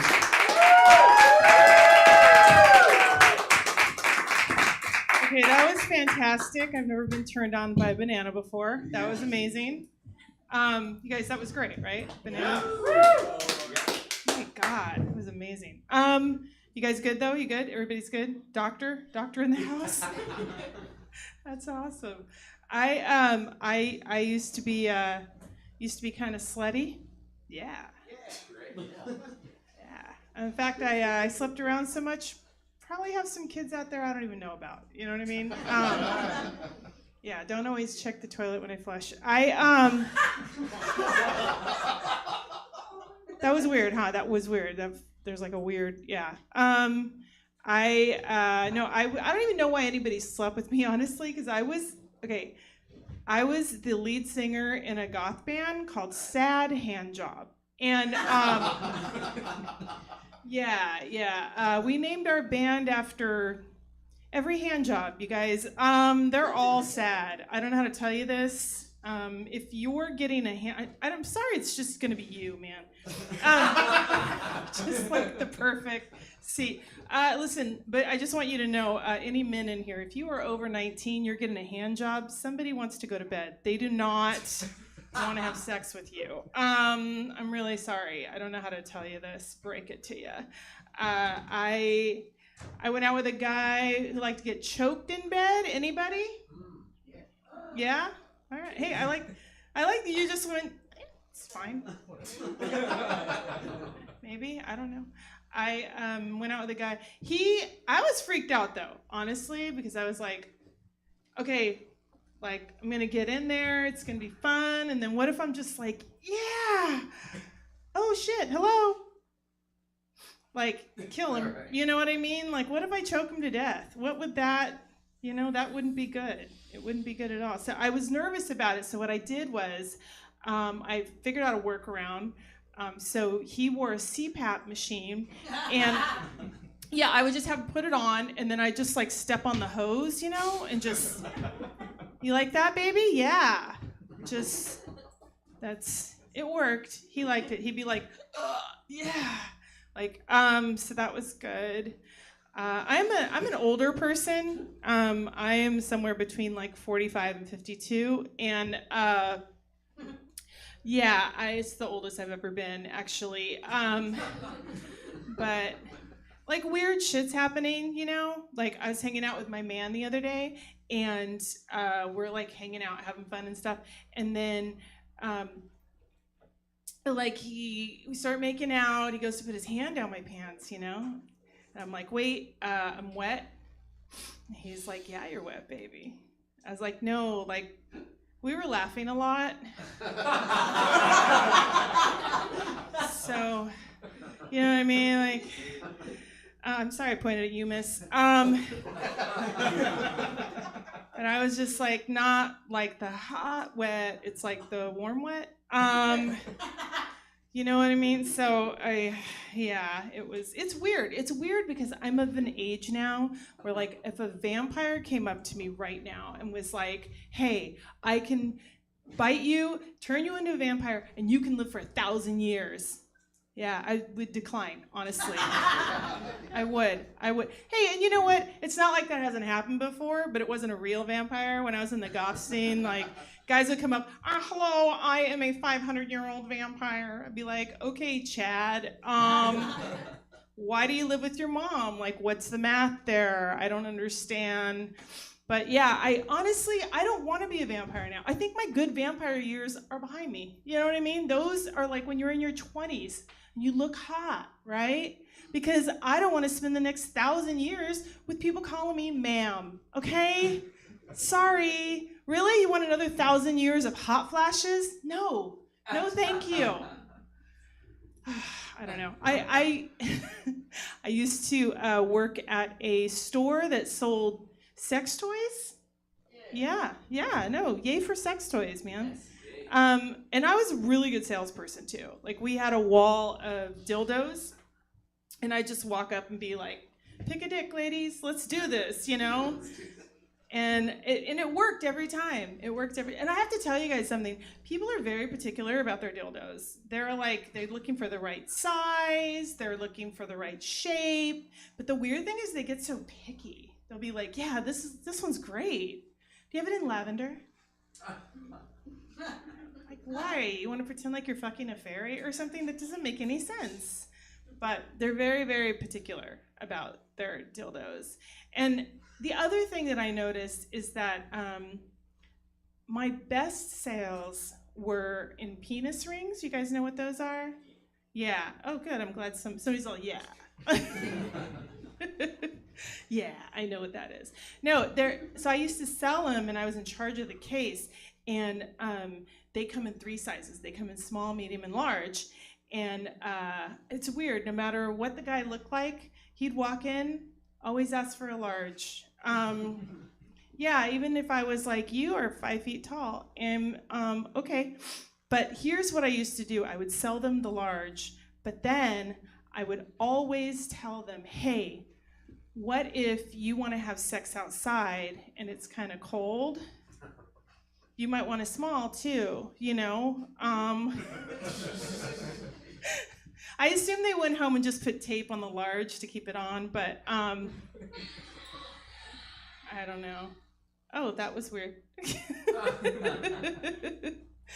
I am pretty sure that if I ever did get famous, I would get canceled, because I was looking through some old photo albums of my mom's, and you guys, when I was a kid, I dressed up as some very inappropriate things.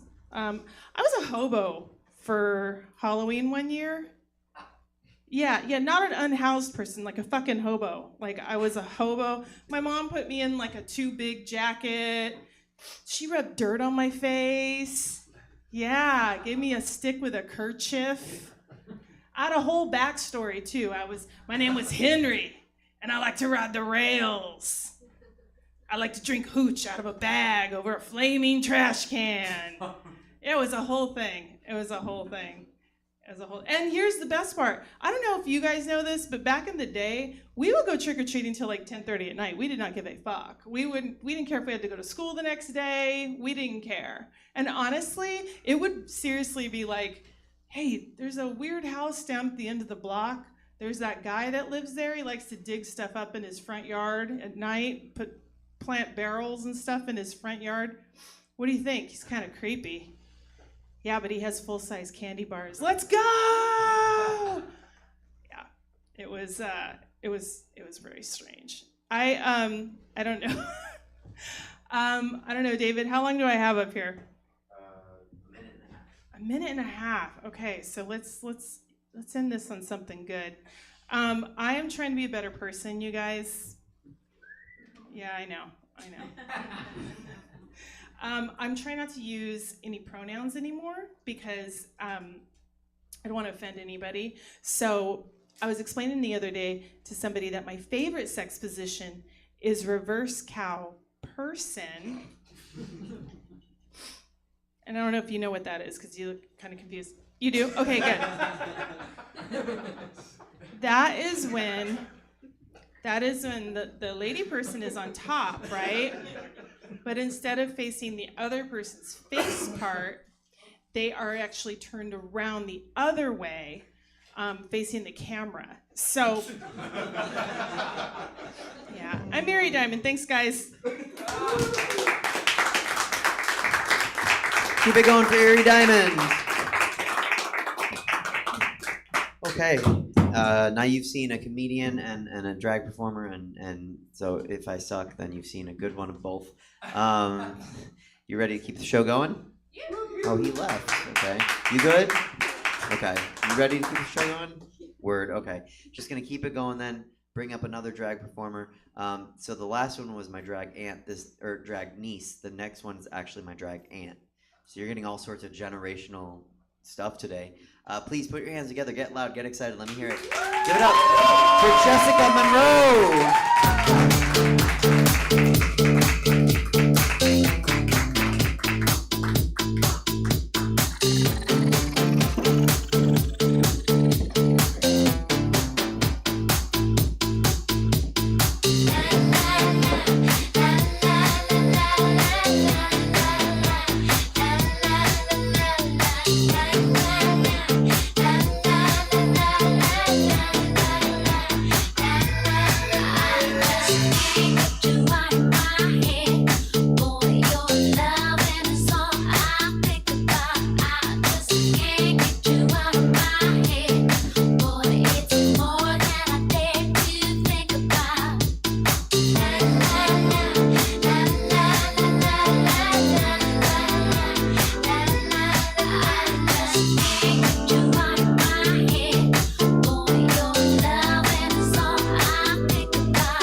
Keep it going for Jessica Monroe.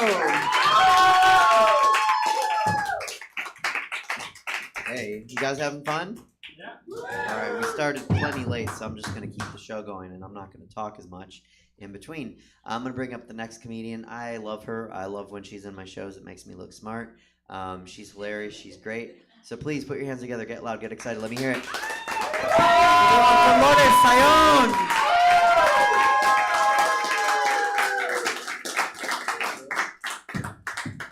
Thank you, staff.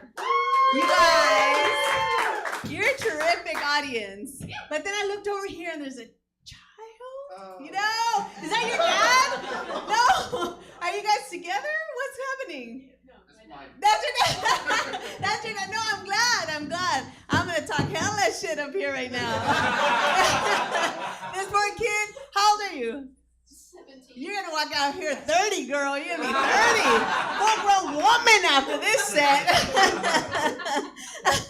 I'm sorry, but I love it. This is great. This is a wonderful way to bond. This is great. I think. I don't know. My dad never did that for me, but we're Mexican, you know. I don't know. Mexican, white people in Mexico, we're very different. My dad would never do that shit. He'd be like, no, my God. White people don't care. You guys don't give a fuck. You're just like, let's go watch a drag show, listen to people cuss and shit. Let's go. You're fine. I love it though. It's wonderful. I appreciate that. My name is Lourdes Sayón. Yes, I'm super Mexican. I can't stop myself. It just comes out even more so now. But I'm also older, as Erie mentioned earlier. I'm 52. What? 52? Yes. Thank you, you guys. My hip hurts. Fucking hurts. And here's the thing about that too is that I used to be so cute when I was younger. I was good looking and shit. I had game. And now I think, but like I can't really wipe good anymore. It's fine. I don't wipe good when I pee anymore. That's the thing. She was talking about peeing. Yes, that shit happens. I pee so much. He's nodding. Yes. So how old are you, in your 50s? You also gotta pee a lot. Yeah, you gotta pee a lot too. I don't know. Yeah, like men, women, but for us, like it's so much peeing all the time. Like I just can't pee. Like I can't. You know, it's too much. I don't wipe good when I pee anymore. The doctor knows why. He knows exactly why. It's like hormones, bladder, all that shit. It's nasty. Here's the thing. That when I was young and cute, so was my pee, right? My pee was beautiful. It came out straight like this. It was straight. Like I knew when I was just like this 16-year-old, she goes to pee, she knows exactly where that urine is gonna go. It's gonna go from here to there. And that was me. There was like music in the background. I'd go in there. I look so cute peeing too, you know? But then, the moment I turned 50, that shit turned into a sprinkler system. It goes everywhere. I can't catch it all. So I just kind of shake it off and walk out. Like, fuck it. Fuck it. Just walking around here smelling like leather and shit. Pee and leather, pee. Oh, I didn't tell you shit. I fucked up that joke. Because what I wanted to tell you before this is that my shit's also super vintage. It's vintage. You're young, mine's vintage. Like, super vintage. It smells like leather. Sure, it smells like leather. So... She's gonna go home like, Mom, does it really smell like leather? She's gonna be like, yes, it smells like leather. So you're gonna think about me. You're gonna think about me when you go to, Boot Barn. That's what you're gonna think about me. You're gonna be like, damn, is Lourdes in here? And I'm gonna be in the back like, hi, welcome to Boot Barn. Give my leather smell. I can't do it with a skirt. It's kind of hard, but it's actually easier. I bet I can get that smell a little bit better. This is nice. Let me see. Okay. So, I feel like I shouldn't be wearing skirts on stage. I really shouldn't. But yes, now I smell like pee and leather. That's the joke. See, I brought it all together. See, I'm getting old. I forget my jokes as well. I do, but I also at this age, I know what I like, and I like myself like manly man. You look really manly. Like I like maybe not because yes, because you're like, fuck it, daughter, let's go. Like like manly men, like knuckle draggers. I like me and myself like some good fucking knuckle draggers. Like I want to be claimed. Like I want a real man to claim me, like pee on me, like fucking tell me I'm yours. Like that kind of like. Those are better. These young men, they don't have that vibe, these young men. I just feel like I like my man. I don't know, you got some good, I don't know, big P energy here, sir. I feel like you got. Did you know that about your dad? He's got big P energy.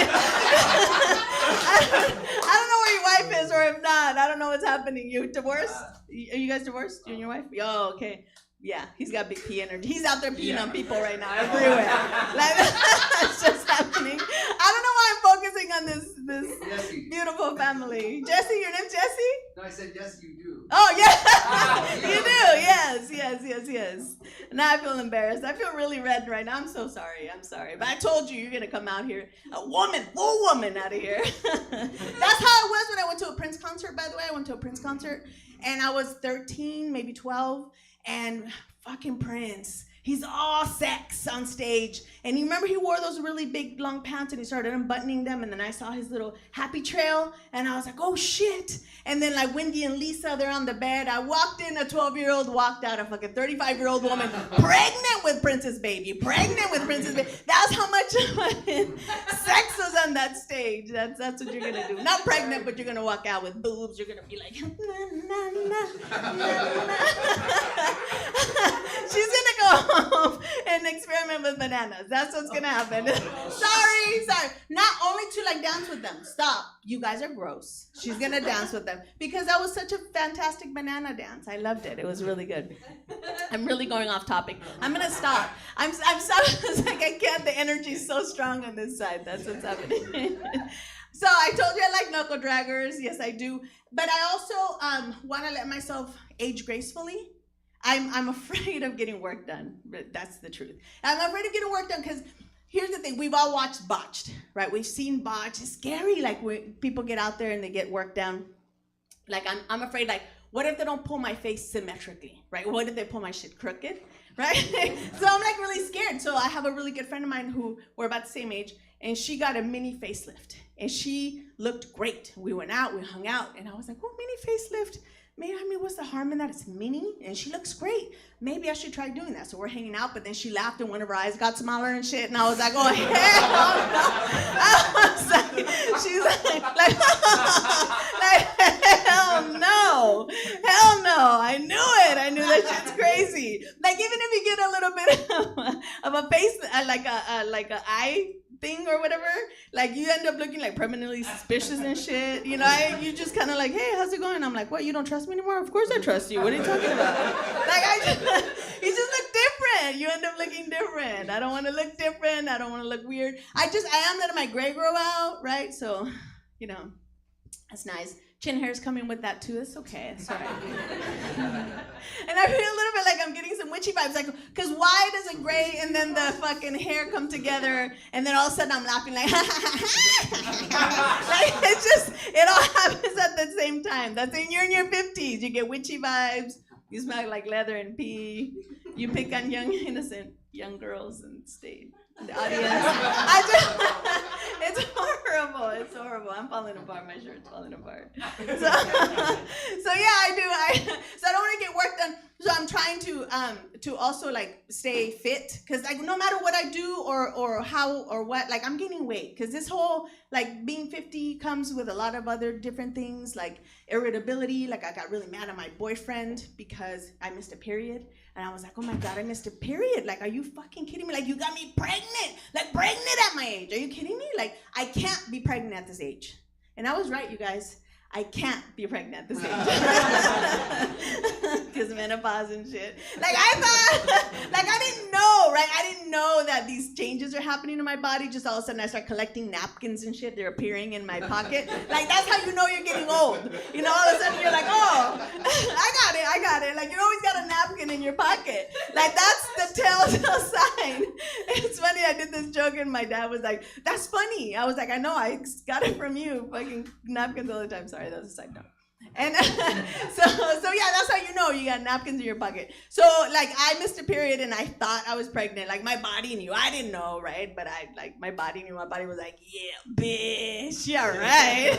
Like you're asking a lot from us at this age. Like hell no, menopause. So okay.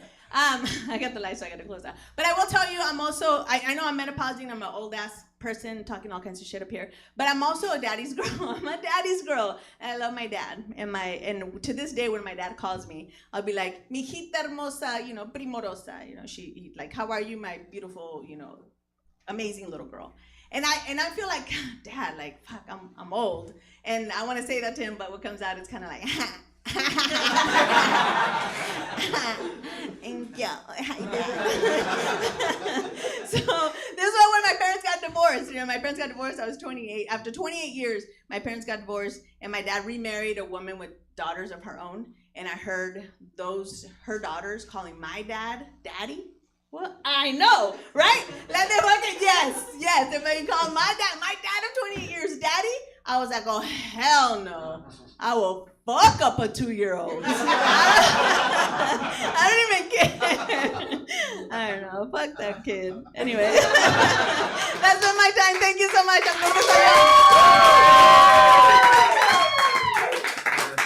Keep it going for Lourdes Sayon.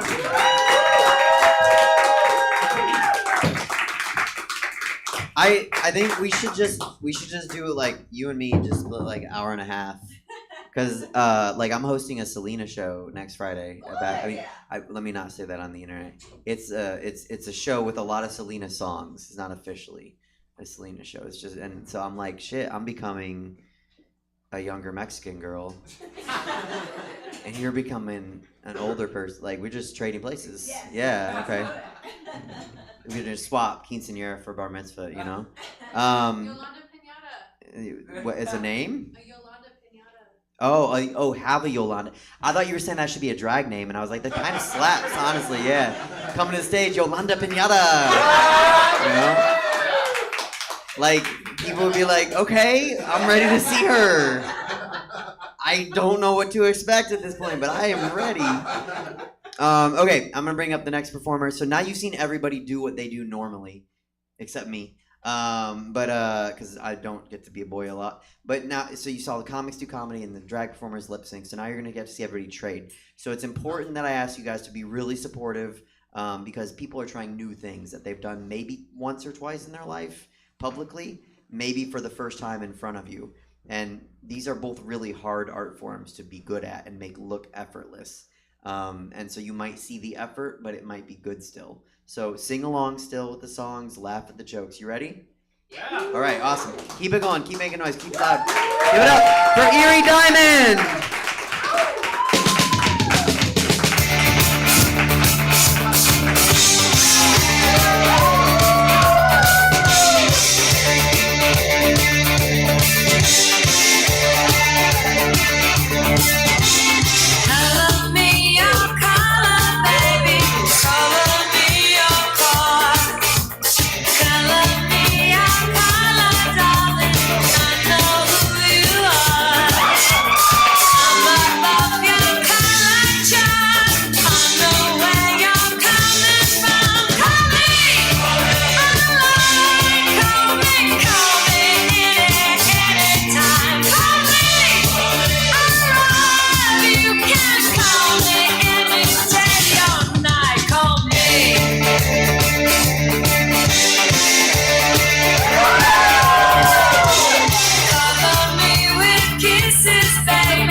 going for Erie Diamond.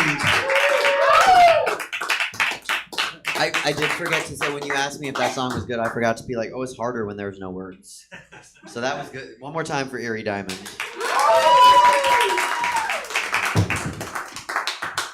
I think I've lip synced over 1,250 times at this point in my life. Something crazy. And the ones with no words, you're like, fuck, what do I do now? You know. All right, cool. I'm going to bring up the next performer, keep the show rolling. You are going to see a drag performer do stand-up comedy. So please put your hands together and give it up for Dolly Romano.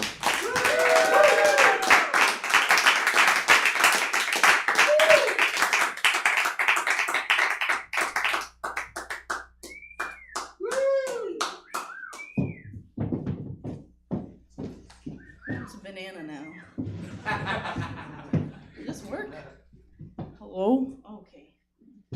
So this is a squeaky toy, actually. I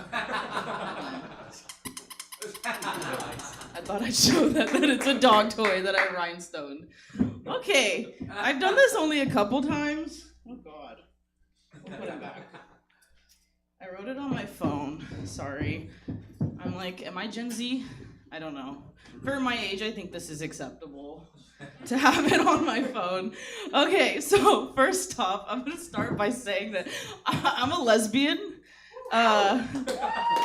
So if anybody felt threatened by the fake blowjobs that I gave, there's no need to be threatened. That's why I gagged on that banana and spit it out.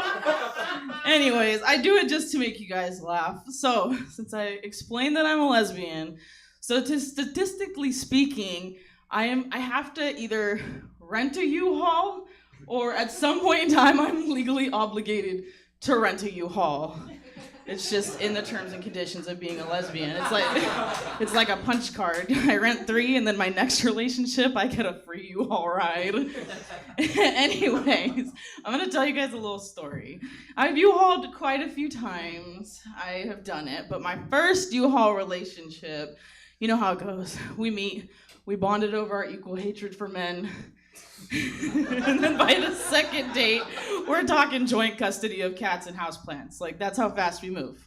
Hey, like Sonic. It's fast. Anyways, by week 3, I'm like, do you want to meet my therapist? And she's like, well, only if you meet my ex, who is also my best friend. Classic.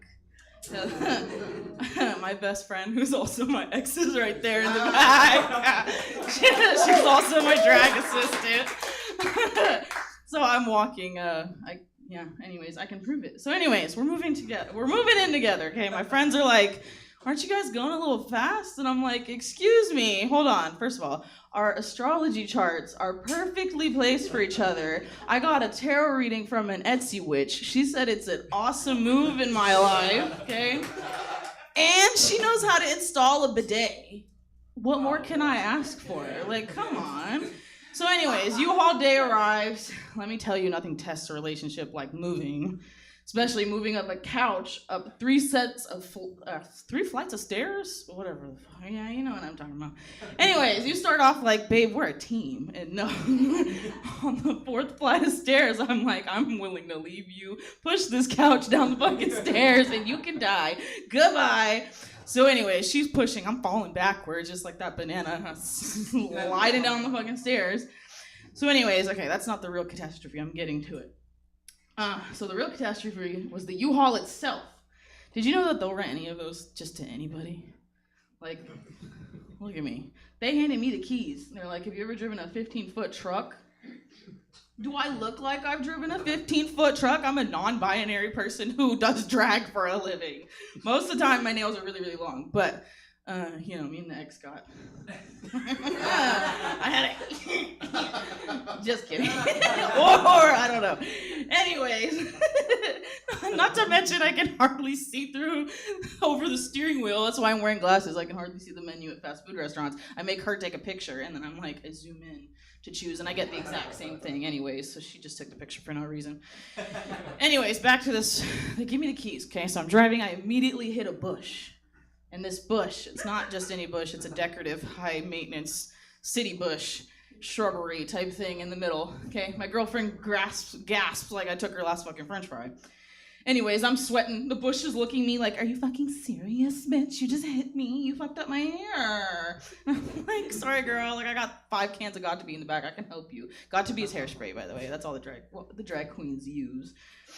Anyways, so my girlfriend looks over. She's like, all right, we're doing too much. We got to practice a breathing exercise. And I'm like, you're so fucking lesbian. Like, of course, we're in the middle of a crisis and you're going to like use your therapy techniques on me. Yeah, yes, girl. Like, I just committed vehicular shrub slaughter, but let me tell me how to control my breathing. Okay, yes, girl.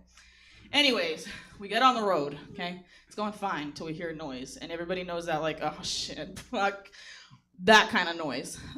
So anyways, something's gone wrong. I look back. The mattress that we secured, it's flying. Bungee cord, it's flapping in the wind like there's a straight man on a podcast flapping his cheeks, okay? People are honking, babies are crying, and I swear I saw a pigeon shielding his eyes. He was shielding the baby. Like, don't look. So anyways, we pull over, and like the responsible adults we are, we decide that my girlfriend, 5'2" on a good day, okay, I love short kings, she climbs up on top of the U-Haul to tie that mattress down. Picture it, I'm on the ground, I'm yelling instructions at her like I'm directed air traffic, okay? She's up there flailing around, one strong gust of wind, oh, she's done for. She's going on a whole orbit around Mars, bitch. Anyways, we're having a crisis. I look up, and you want to know what the billboard says? You feeling hopeless? Call this number. Well, yes, I'm feeling fucking hopeless. Anyways, cop drives by, slows down, shakes his head. He keeps going. Because even the law knows that there is no saving a lesbian in a U-Haul, okay? But anyways, we made it. We got everything moved in. I questioned our relationship probably about 7 times. Are we still together? No. Did I learn my lesson? Absolutely not. I U-Hauled again after that like 2 more times. And will I do it again? I'm gonna say no, but for a cute mask under 5'3" in boys' clothes, maybe.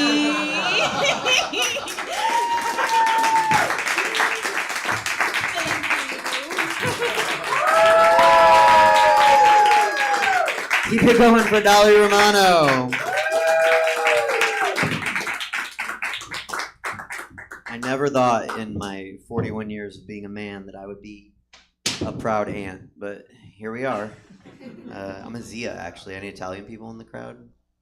Okay, just her and me. Awesome. Call it Zia in Italian, like Tia, but with a Z, because pasta.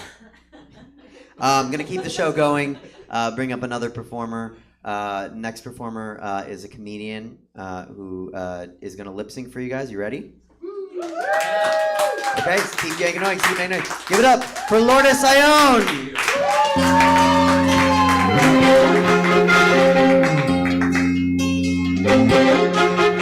Yo sé que a tus amigos vas diciendo que ya no te importa más de mí,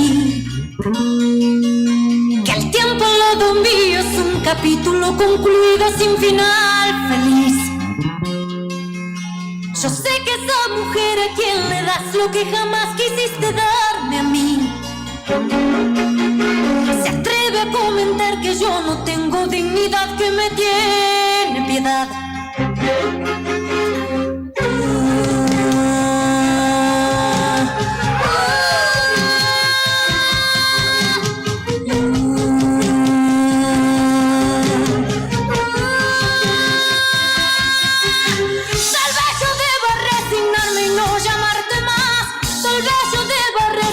Y no rogarte más, tal vez deba dejar con toda dignidad que vivan su romance en paz. No sé quién de los dos es el que está perdiendo más, no sé si te das cuenta con la estúpida que estás. Yo sé que no podrá quererte como yo, así no te amará jamás.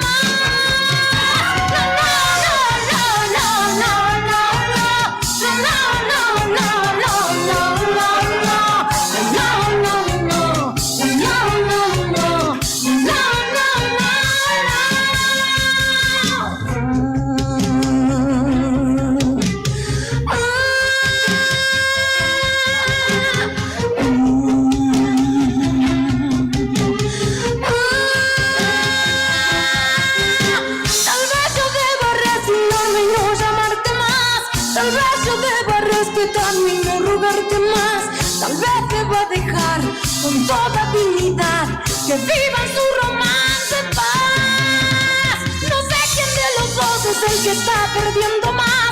No sé si te das cuenta con la estúpida que estás. Yo sé que no podrá quererte como yo, así no te amará jamás.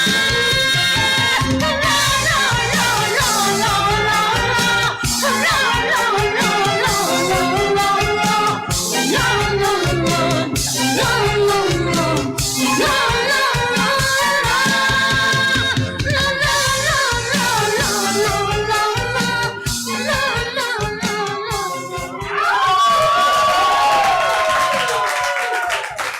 Keep it going for Lotus Ione! Y'all, I'm really tired. I'm the worst performer on this show. Doing the things I do normally. All right, ready to keep it going? All right, then keep clapping, stay loud. We're gonna bring up a drag performer, try and stand up in live for the first time. So keep clapping, give it up for Jessica Monroe.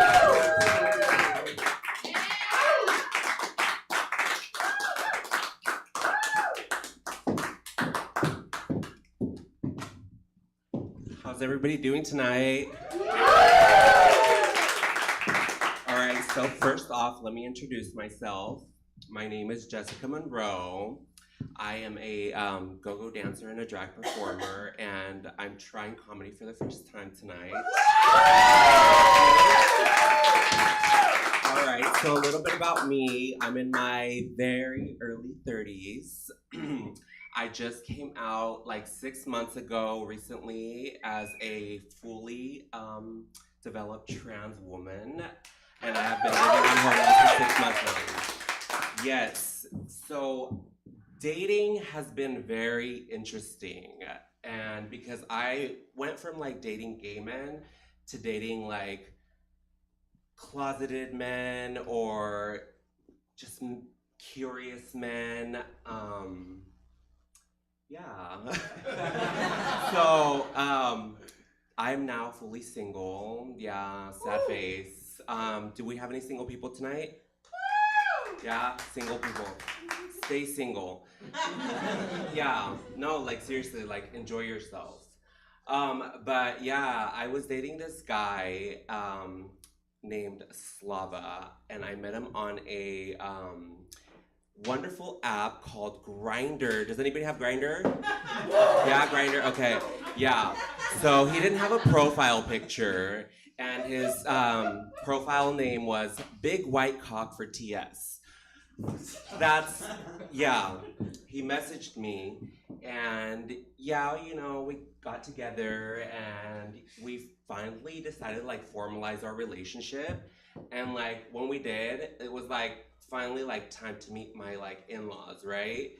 And like they're from Czechoslovakia, so like we decided we were gonna like lie to them, and like because like I'm a special kind of lady with like special kinds of like parts and stuff, so I don't think that they would have been too fond of that.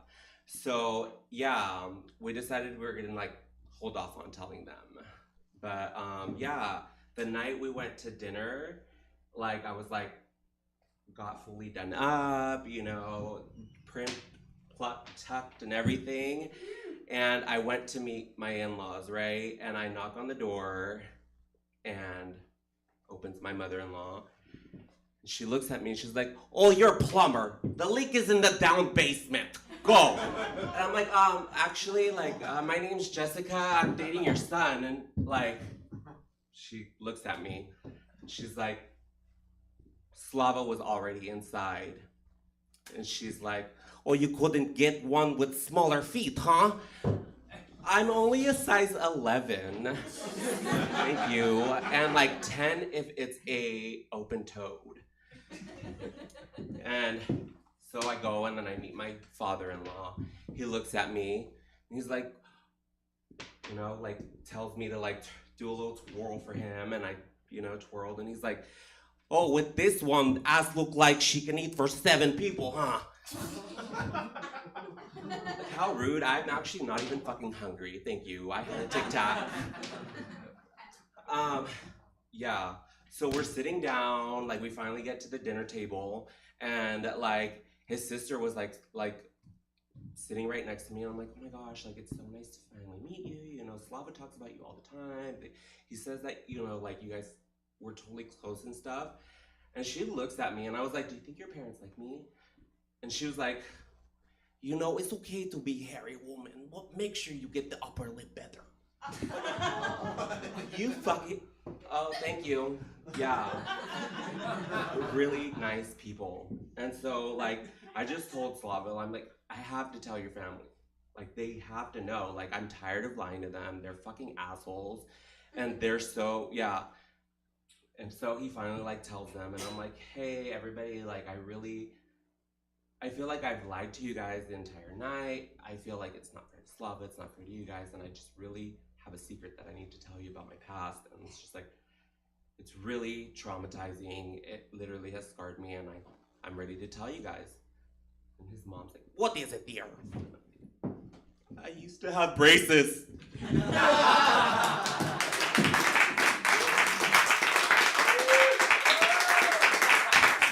Keep it going for Jessica Monroe.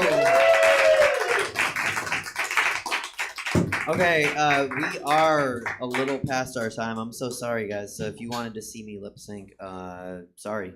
You'll have to come back next month. Or talk to me in the lobby. I'll give you guys tickets to the show tomorrow if you want to come. There is a show after this show in this room. So if you want to stay, it's a talk show. They read old Dear Abby letters, and that's going to be funny. So you'll want to be here for that. The way we end a drag show is we bring everybody back out to a song. One time, give it up for Jesse and Stab for letting us do the show in the space. It's a really fun show. It's really good, and he's really kind to let us do it here. So the way we end the show is bring everybody back out, and you guys can see everybody one more time. You ready to do the okay, cool. The next show like this will be April 26th, so put it in your calendar now. Please put your hands together, give it up. Make some noise for Erie Diamond. Keep it going for Dolly Romano. Keep clapping for Lourdes Ione. And make some noise for Jessica Monroe. Thank you so much for coming out tonight. Stay for the next show. You guys have a good night. Bye. All right, everybody. That still remains STFU. But as David said, we're not quite done. Dear Abby WTF will begin basically as quickly as I can set the stage. If you're done with us for the evening, check out stabcomedytheater.com for our full calendar of events. We're live in person Thursdays through Sundays, and we stream every gosh darn thing we do. Dear Abby WTF will begin, hopefully, very shortly.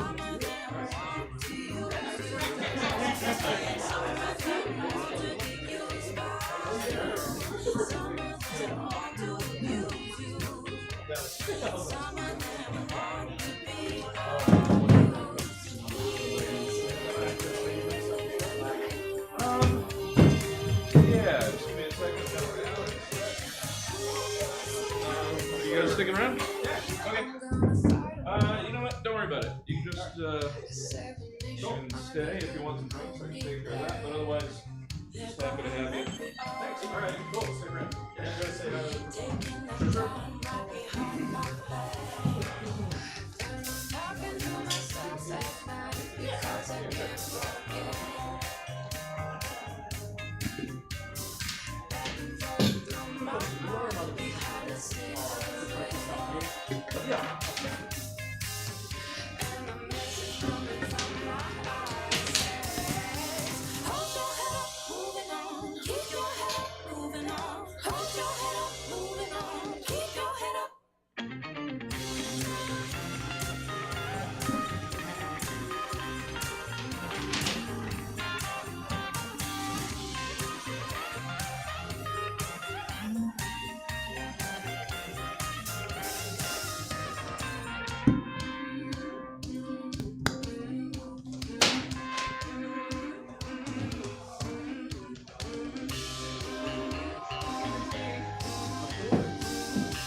Blast through these letters.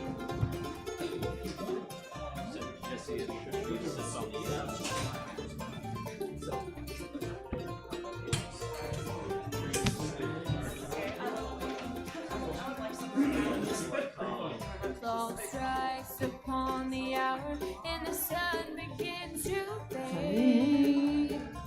Still enough time to figure out how to All the lights chase are off. my I'll blues out lip sync to anything.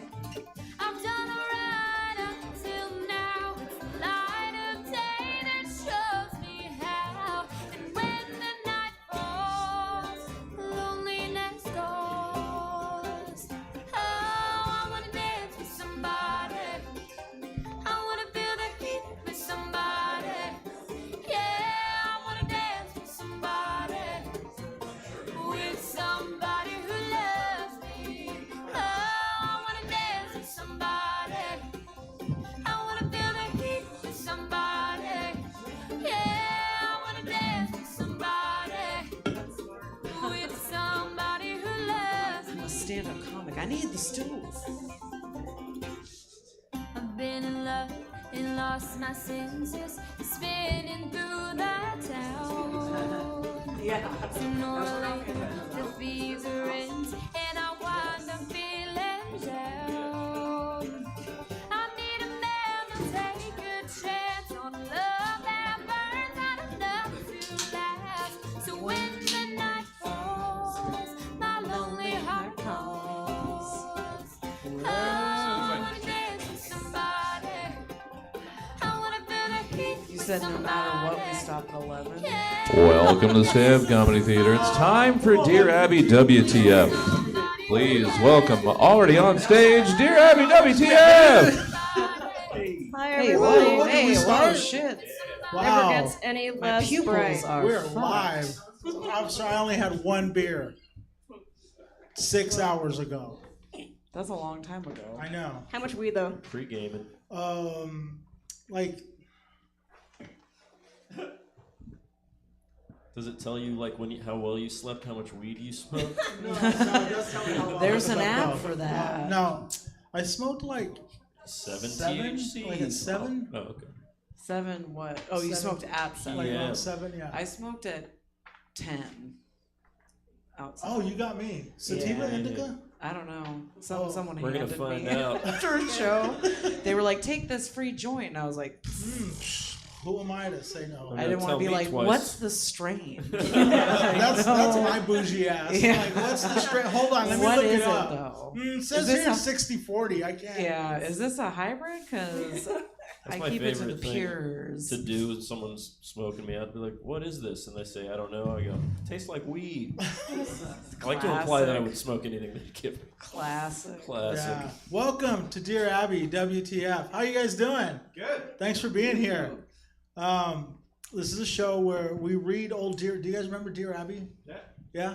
Yep. Okay. Sometimes we have to explain it to the kids what a newspaper was, and they're like, "What?" They're like, "It's a column." You're like, "In Excel? What do you mean?" I don't know what that means. Yeah. Excel. It's like your Facebook news feed, but everyone gets the same one every. No, Facebook's for old people now. Oh shit, you're right. Yeah. Facebook is just to keep So up are newspapers. with my aunts and uncles. Yeah. Yeah. Who type in all caps. I don't know. I prefer it. Sorry. Yeah.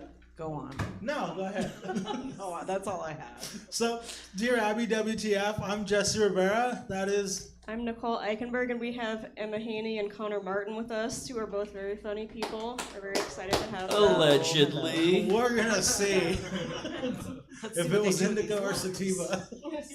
I still don't know. I'll let you know in 5 still minutes. Don't know. So we read old Dear Abby letters. Connor, are you familiar with Dear Abby? I know the reference from pop culture. I was not around when Abby was But like still you never sat dishing down it on out. you never sat down on a Sunday morning with your newspaper and your coffee and was like, well, what's old Abby up to? Was Abby still? When did Abby stop? Abby's still going strong. Oh, I did not know. I'll that. have you know. But the answer is Nicole, no. I have egg Nicole on my knows the history a face. little bit more than I do. I think now it's her daughter writing as her. I think. Oh, that's fucked Not up. the same. It's not the same sage wisdom you got from Abby. She's like Santa's little helper from The Simpsons. They just die and replace her No, with that's another Abby. the cat, Snowball. Snowball too? Mhm. Didn't they replace? Okay, you're right. Actually, yeah. I'm She's all, like, actually. Here's Snowball. I have a bone to pick with Emma. Emma, how did you like get 2 pets and they're both like adorable AF? Because Like, how did I you win really the pet know how to lottery not hold once? back and wait. I'm like, that is an ugly cat. I'm not taking that cat. That dog is gross. I No, have thank you. standards. Yeah. Yeah. Thank you, though. They are Yeah. cute. If you guys want to see pictures, you can after. Gotta The follow letters 'em. are written Yeah. or read. Emma has 2 adorable pets. R2 and I don't know the dog's name. Odie. Odie. Speaking Is of that- newspapers, Wait, is Odie we an stole ode that to name. Odie? Yeah, Huh. basically. Yeah. Okay. Yeah. Yeah. Is it because he looked like Odie, or that's just the only It's just dog a you cute knew as a little Not at child? all. Yeah. I was gonna name him. If it was me, it would have been Obi for Obi-Wan, but I can't have 2 Star Wars pets. Yeah, you can. Why not? You know what I mean? I was about to say that. I was like, don't say that too loud. Because my cat's Jess name, is here. My cat's name is R2D2. Uh-huh. Every time I say that to people, they're like, "Yeah, you don't Yeah, need to we- say the second part." Oh, not R2 Johnson? Yeah. But I couldn't have 2. I tell people it's because you overdose on cuteness. It's OD. Oh, that's a good one. That's Yep. adorable. Boom. You Yeah. just Boom. Yeah, you guys are funny. dead in a All right. vestibule. Well, too cute. That's So, dark. Nicole, when are these letters from? So I believe the book was published in like 1964, so sometime before then. Okay. And Old school problems. It's wild what people were writing in. The first one to the newspaper is a trip. Okay, you want to read the first one? No, I want to Yeah, read the that's- third one. Oh, you want to I'll read the I don't- first I don't one. want to read out loud at all. Because I think this No, might. but you're forcing my I keep hand. hoping we're gonna find out a comic doesn't know how to read. I don't know why. Well, why we I know might that. tonight. I did make the font really fucking huge. You 'cause did. I can't see anything. Yeah, That's yeah, for you me, did. You because did. I'm blind. It's pretty chill. I used to think these were for old people. Readers? Are those Readers. readers? You get them Yeah. at Walgreens or? No, I get mine on Amazon. Okay. Yeah. I'll read the first one. Taking You'll read the away first business one? Because away it from sounds like it might be Walgreens. my mom. Is that so you read it and you read the response to you. Okay. You read the whole thing. Copy Okay. that. You read the whole page. Whole damn ass Okay, page read and a letter little bit one. of the. Okay, Connor, letter one. Connor. They're both comics, by the way. They're really funny. They're really funny. Well, stop talking. Is that what that means? They're really funny. I'm trying to They be won't shut the Shakespearean. fuck up. Dearest Abby, my husband never comes straight home from work. Been there. Okay. I'm not supposed to start yet. Okay, never comes straight home from work. He always stops and has drinks and comes home all hours of the night. Lately, he tells me that he falls asleep on the subway, and the next morning he wakes up and goes straight to work. Now he has stayed away 2 nights and tells me he was locked up for sleeping on the subway and couldn't even call me because he gave a wrong name. Is this possible? Signed, Suspicious. Dear Suspicious, Just jump right in. this is possible, but not probable. Nip the trouble in the bud. It is the nipping that is getting your husband into trouble. Have a frank talk with him. Maybe he needs help from someone else who started out by a drink right after work on his way home. AA has thousands Fucking of them. Abby. Snap. Abby throwing shade. I know. Wow. That's great. She's trying to get this man in a program. And that's like 1964 shade. Yeah. Which is, or before. Or before. yeah. is a Or compilation. before, that's right. Did this guy work like for an ad agency? It sounds like he worked like on Mad I Men. know. I'm It's like, I feel like this is Donald Draper. Is this Donald Yeah. Draper? And you go to work in the same clothes as before. Okay, what is really going on? Do you think he's got? Yeah. Does he got boyfriends and girlfriends? I or is it a think drink? it's like, you know, in like the 60s and 50s, traveling salesmen had like multiple families. I'm like, this guy has got a second family. That's why he was away 2 nights. Did you know that? That's like a thing. They'd have like secret families in whatever towns they were selling in back Yeah. in the day before like social media. You could do that stuff. You could do that stuff Social when there were media no ruined phones. a lot of a lot of that. A lot of good fun. Yeah, a lot of. I was gonna say would have Hoenn, at least but two other I families don't want to if like shame it. social media wasn't a thing. Yeah. It's, it was a one way to live. Connor, what do you think this guy's doing every night? He's fucking his secretary. What are we talking about? He's. What are we doing here? We all know what he's I don't know if doing. it's his secretary. Let me. And part of me wishes that Abby would have responded with that. Yeah. Dear suspicious, he fucking. Dear. The end. That's it. I think like Abby had like an alcoholic father, so she like zeroed in on the drinking. Yeah. Rather than the hoeing. Yeah. I mean, clearly, maybe he is that dumb and he falls asleep on the That's like you said. It's possible that he's being honest, but regardless, he does not want to see his wife. Yeah. We know for sure he's not psyched about going home to whatever she's cooking or dealing out in the bedroom. And that's a shame. But is he cheating? Of course. I think he fell asleep on the subway once and was like, "Oh, it worked." Yeah. It's like, this is a new gambit. Yeah. I can play the old sleep on the subway, made it all the way to Coney Island. Now I gotta have a hot dog. I'm when in Rome. And now it's 2 days later. You got to turn every letter into a Seinfeld episode. Yeah. That's when he wakes up. On Yeah. the subway. Ah. And there's a naked man across from him. You guys remember that one? Yeah. You guys remember that one? Yeah, I remember all of them. And then the one where the lady gets like offended that Elaine is going to a lesbian wedding. The 90s were crazy. Can I say I never watched Seinfeld until he made me watch Seinfeld? Did you like it? All right. I did. I get it. Okay. But I think just because I didn't watch it when it came out, when I watched it now, I could call almost everything that was going to happen in every episode. That's good writing. Oh, really? Yeah. I knew It's all I'm inevitable. Like, even the one where Kramer is golfing from the beach, and then later on, and I was like, he hit the ball in the bullhole. Yeah. And it's beached. I'm like, yeah, there's a golf ball in It there. had to happen. Is there a marine biologist in the house? Yeah. Maybe this guy's a marine biologist. So I've had two. So I watched Seinfeld in the '90s, like when it was coming out. Like I would like. And rush I feel like, home yeah, that's different. But then when I rewatch episodes now that I do stand up, like I see the whole other aspect of Jerry. Like I gotta go do a spot. Like Jerry leaving them to go do a spot. Like all of that stuff relates. Or they're like, where's he going? Is he even funny? I hated that they played his stand up in the beginning. His in the first early seasons. In the show is I'm the like, worst part of the show.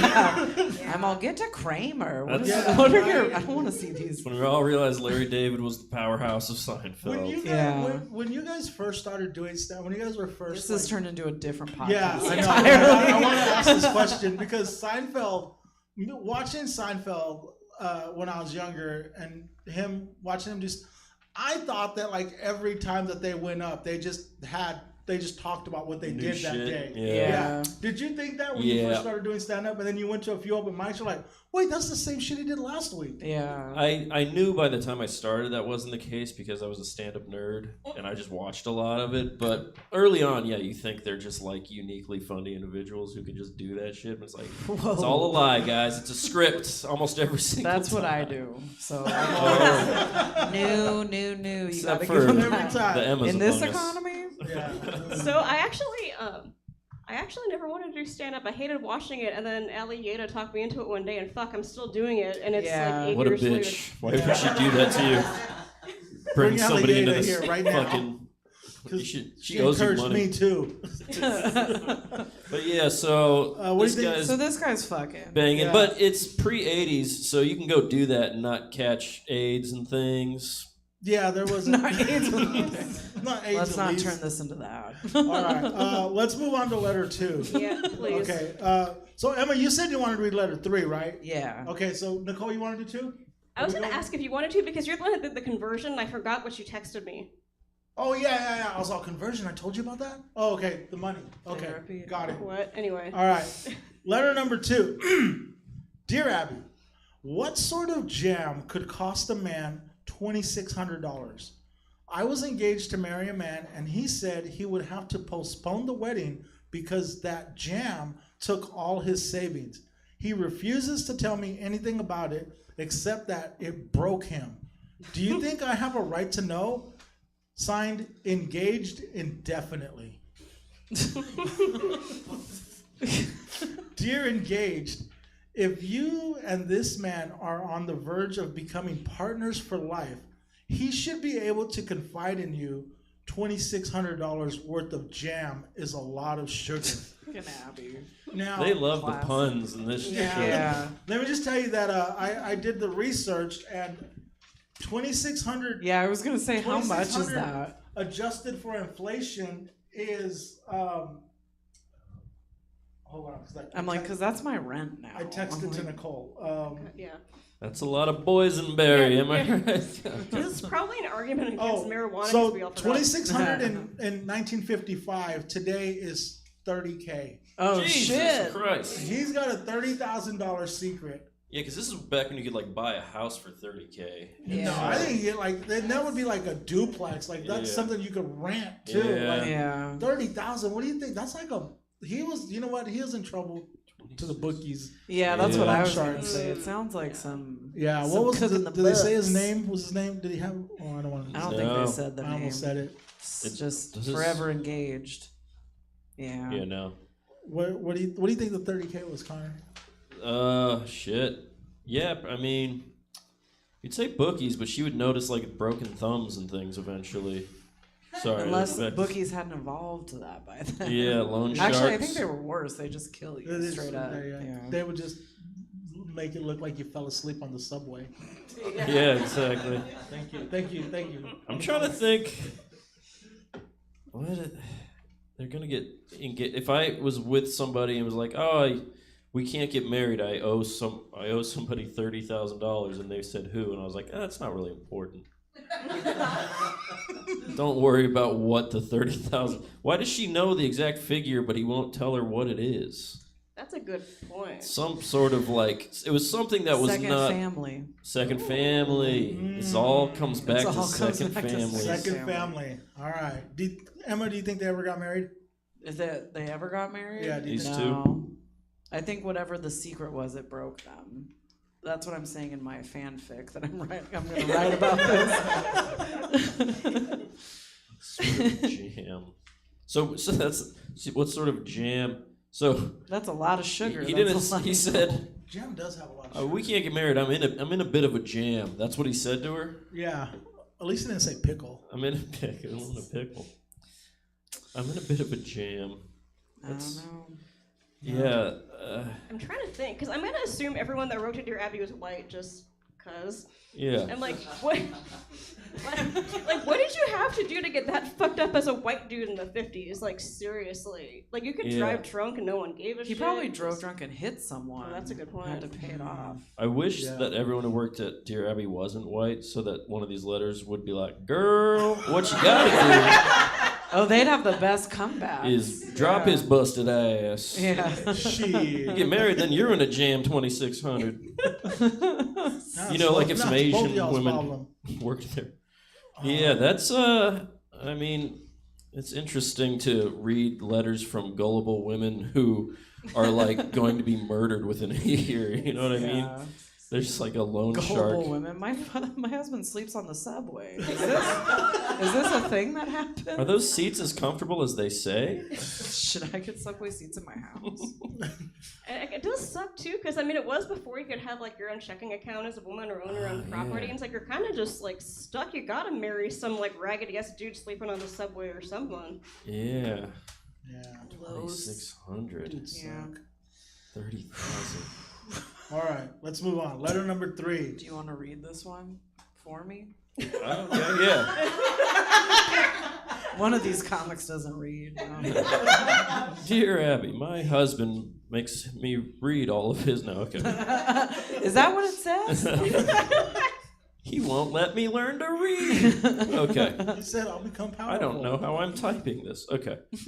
Letter 3. Dear Abby, I'm a girl of 13, and I tell my mother confidential things that I don't think she should discuss with my aunts, because sooner or later it gets around to my cousins, and I don't want them to know all my private business. Do you think my mother is being fair, and what should I do about my problem? Signed, Heidi. Heidi didn't know to do a fun little name related to her problem. Also, she's like, I'm a girl of 13. It's like, no, you're not, because you wouldn't say it like that. They might. They would That's how sing. they spoke back They would then, sing, a "I am girl. 13, going on 14." I I've am seen the 13, movies. going on And if she was 14. under 10, she would have said 10 and a half. Yeah, true. you got to count the halves. Yeah. When, Yeah. Dear Heidi, your mother is abusing a very sacred thing, your confidence. I hope she realizes it and mends her ways before she loses it. No advice. Pun. No pun. No pun. No Just, real advice. Your mom is Wow. terrible. Your mom's terrible. The end. What sort of? What did she say? Personal business that she Does a Potential. does a 13-year-old girl have? Why is she telling her mom? Yeah, that's what I was going to Mom, say. She I've started been- her period. Mom, I've been sleeping with a businessman who won't go home to it. Yeah. He keeps telling us But it's wife okay, he's he on sleeps on the subway. His pet name for me is the Subway. Is that Just offensive? sleeping on the subway, in and out of the subway, just Oh, I was just in the subway. Yikes. $5. But he owes the guy $2,600. That's a bad subway. In this economy? All right. Wish we had a $5 footlong in Could this you economy. imagine? $2,600 back then would have bought you $30,000 worth of $5 footlong. Someone do the Maybe He math. was sleeping in a Subway restaurant, not the Yeah. Yeah. This guy has these really big pants I can use as a sleeping bag. But what do you guys think the remember Jared? confidential things of the girl are? And she doesn't want her cousins to know. Like, all I could, because it's 13, it sounds like she just like had her period and was like, "What is this?" And then now everybody And now her knows. cousins are like, ugh. Ew, you're fucking gross. Ew. Yeah. Cousins are like, get off the couch. Yeah. Sorry. That's fair. I just like how Abby just cut to the chase and was just like, your mom's a piece of shit. And she's going to lose you. I was pleasantly surprised with that advice. I thought she'd be like, well, mother knows best or whatever of 50s bullshit. Oh, that is some 50s shit right there, yeah. But no, your mom's just gossiping about you. Your mom's talking. Were you raising your hand? Oh, I thought She's stretching. Just like, I got something to say. I also like that she doesn't care. That was my mom. She doesn't care that her aunts know, but she's like, this could get to my cousin. It sounds like the cousins are pieces of shit. Yeah, some real ugly stepsister ass bitches. Big ass noses. Yeah. In the cartoon, they had big. Yeah, he Anyways. did. Then Which is fucked up for big nosed young girls who want to feel like they Now could I'm be just an ugly stepsister. Anyway, Yeah. sorry. So do you think that the 13-year-old grew up to be a good mom, or did the 13-year-old just like continue? Did this continue into another generation? That's a good question. You always like Depends. adopt your parents' like things, whether Yeah, you you want do. to or not. Well, do. this is how I was taught. Yeah. Yeah. Yeah. But yeah, she also didn't give her like any actionable advice. She was just like, "Yep, you're right. Your mom's a piece of shit. She should stop." That's what this amounts to. Yeah. I hope she realizes it and mends her ways. You're like, "Yeah, me too. That's what I was asking Maybe you should about." tell her that, Abby. What- Like, do I tell her that? Yeah, Do this might be the worst advice Abby's ever given. What do you think, Nicole? She really phoned it in.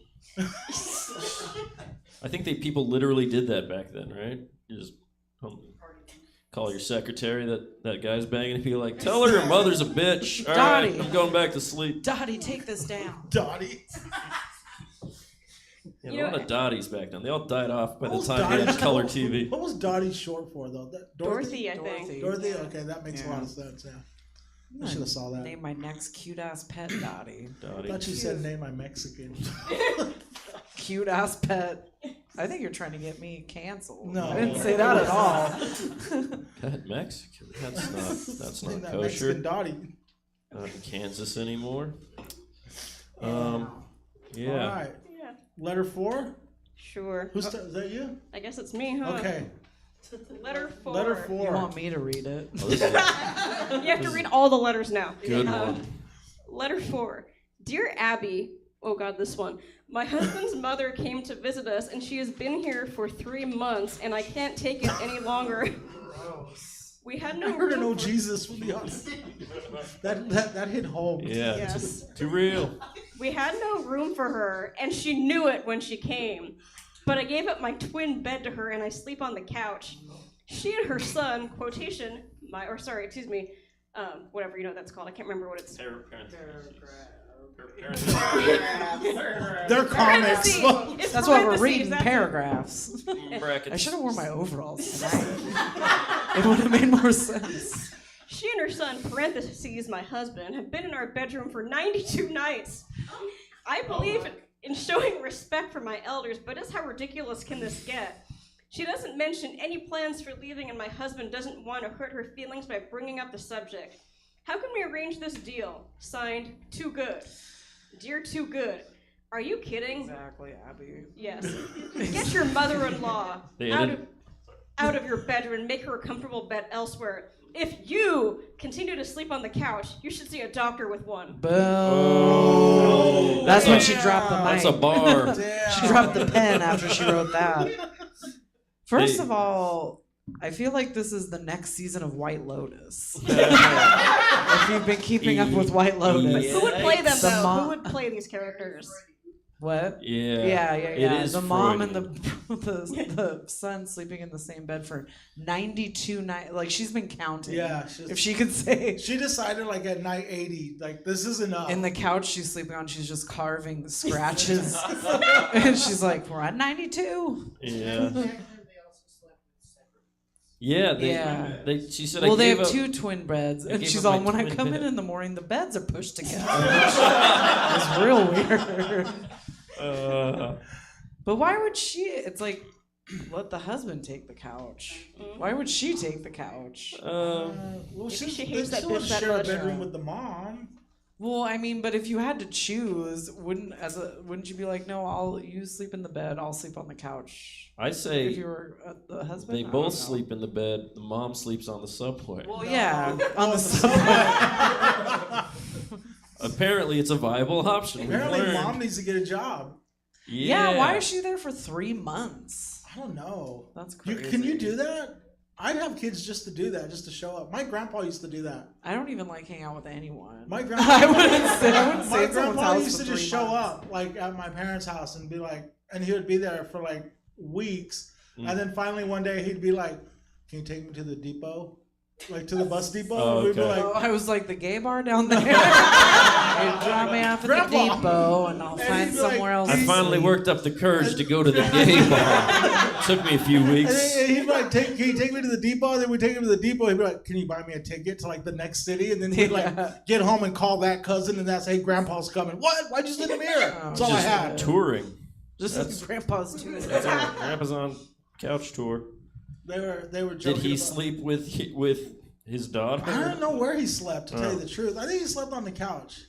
They were talking about him recently, and they're like, "Oh, if Grandpa's still alive, he'd be staying in Sacramento now." And they all laughed. It's You're pretty lucky. funny. I was like, "All right, I got away from it." Yeah. All right, what do we think about these folks? Did this marriage last? I don't know. Depends. I think it probably had to until somebody died. Yeah, how soon did this mom die? At night 95. Yeah. That's when she passed away. That's when the ritual So she occurs. suddenly passed. Night. It's funny that she's counting every Well, night. we don't know if it would have worked out because we have to know if she took Dear Abby's advice. Yeah. They should have like follow-up letters to be like, well, I implemented what you said and she's still here. Like, I don't know. So, Dear Abby, it's been 117 nights. Yeah, we are at day 337. I like- Mom's still here. She said, "Are you kidding?" And I feel like they edited out a fucking. Are you fucking Are you fucking kidding? I Wait, wish is they this had the newspaper? emojis back then. See what emojis. What Dear emoji Abby would it be? use. It'd be like, Yeah. Yeah. No, it'd be my favorite one's that little like weird gurgly face, like that's what. Oh yeah, the one of like the spiral eye. Yeah, thing? yeah, Yes, yeah, that. yeah. Are you fucking kidding? my favorite one is the white lady one. Yeah, the shrug. Yeah, I use that one a Love lot. a good shrug. I send that one constantly. I send it to my boss. I My like- boss came to my show the other night, and I did my pegging joke. Oh. In front of my boss. Mid sip. I was mid sip when you said that. You don't have to call HR if it's at the show. I don't know. Or You maybe came do. here. You Yeah, can't- you came to my. Yeah, that's what I had to twin tell bed. myself. Like, I was like, I'm not gonna do the pegging joke in front of my boss. Yeah. And then, but then, like, as I was getting ready to go on stage, like, well, then I did the math in my head. Like, I looked and I was like, I'm at 8 minutes. I'm like, there's no fucking way I'm letting these comics do more time than me on my own show. Yeah. You got to talk So about that- getting that butt kind of- fucked Yeah. in front of your boss. Well, let me throw this one out there. Gotta Y'all do- ever been pegged? Is that how you opened She it raised her up? hand. Yeah, I'm like, right? You make it relatable. You're like, doesn't your job really fuck you in the ass? Speaking of which, da-da-da-da. And And I that's said when you go like yes. this with your readers. do a nice collar pull. Get back to these Abby days. Take that with you, glasses wearers. Yeah. People love that shit. I whip that out in public. Just blast. They love it. Yeah. I don't tell that joke anymore. I know. I cut it. I cut know. it. I stopped going to your shows. Yeah, Got they it. did. All my fans went away. She doesn't do her glasses thing anymore. There's a She whole changed. Reddit. There's a whole Reddit she's so thread about Hollywood did now. Emma do the glasses thing? No. It's like when Bob Dylan went electric. They're like, I'm not about it. I'm just trying to work on new moves. Like, whoa. Like I'm working on Do some, that. I'm cooking up some new Are you doing jokes. some stuff? Are you doing some stuff? Yeah. I'm trying to do more stuff where I don't take the mic out of the stand, so I can do more. A little No, more, a never. little more animated. Yeah, a little bit more animated. I stand in the same spot. I do not move. Does the Mostly mic 'cause of stay in the anxiety. stand during the pegging joke? No, You're like, I need my hands free. And does the mic stand get real low? No, he gets a woman in I the tried crowd. to do the pegging joke once. Like, I did the pegging joke once with the mic, and then I realized that part of the joke is when I dropped the mic Oh. down to my, and so then I had to. It was awkward to pull the mic out. Have you ever dropped the mic and missed and it hit the ground? And the sound guy's like, come on. One time I hit a ball. Ooh. Yeah, I wasn't planning. One of on it. yours? Yeah. Oh, okay. You should take it, but still hold the mic, but take it out of the stand and No, I then wear a have cup. a woman in the crowd hold it and be like, can you hold this? I like begging. But can you then clean it real quick? Yeah. Sorry. I won't make eye contact, I promise. Speaking of Reddits, did you guys see the Reddits? Did you hear the one chick who did the set at Comedy Spot and then she was screaming that she got kicked out because she was racist and it was a whole terrible Yeah, thing? that lady, that's the lady from Oh. Chico, Kelly. Yeah. Yeah, and she like went up with a wild. sign like shut down comedy spot. or Oh, some what? shit. This was a while This was like ago. 6 months ago. Yeah, No, but it wasn't. Was it? The one I'm thinking of A was year? a couple years ago, like last No, year. Yeah, there this was is one the that was lady that Scott recently. fucked with online. Because she was a lawyer. I don't know time. And he tried to get her disbarred. Wow. Because she was crazy.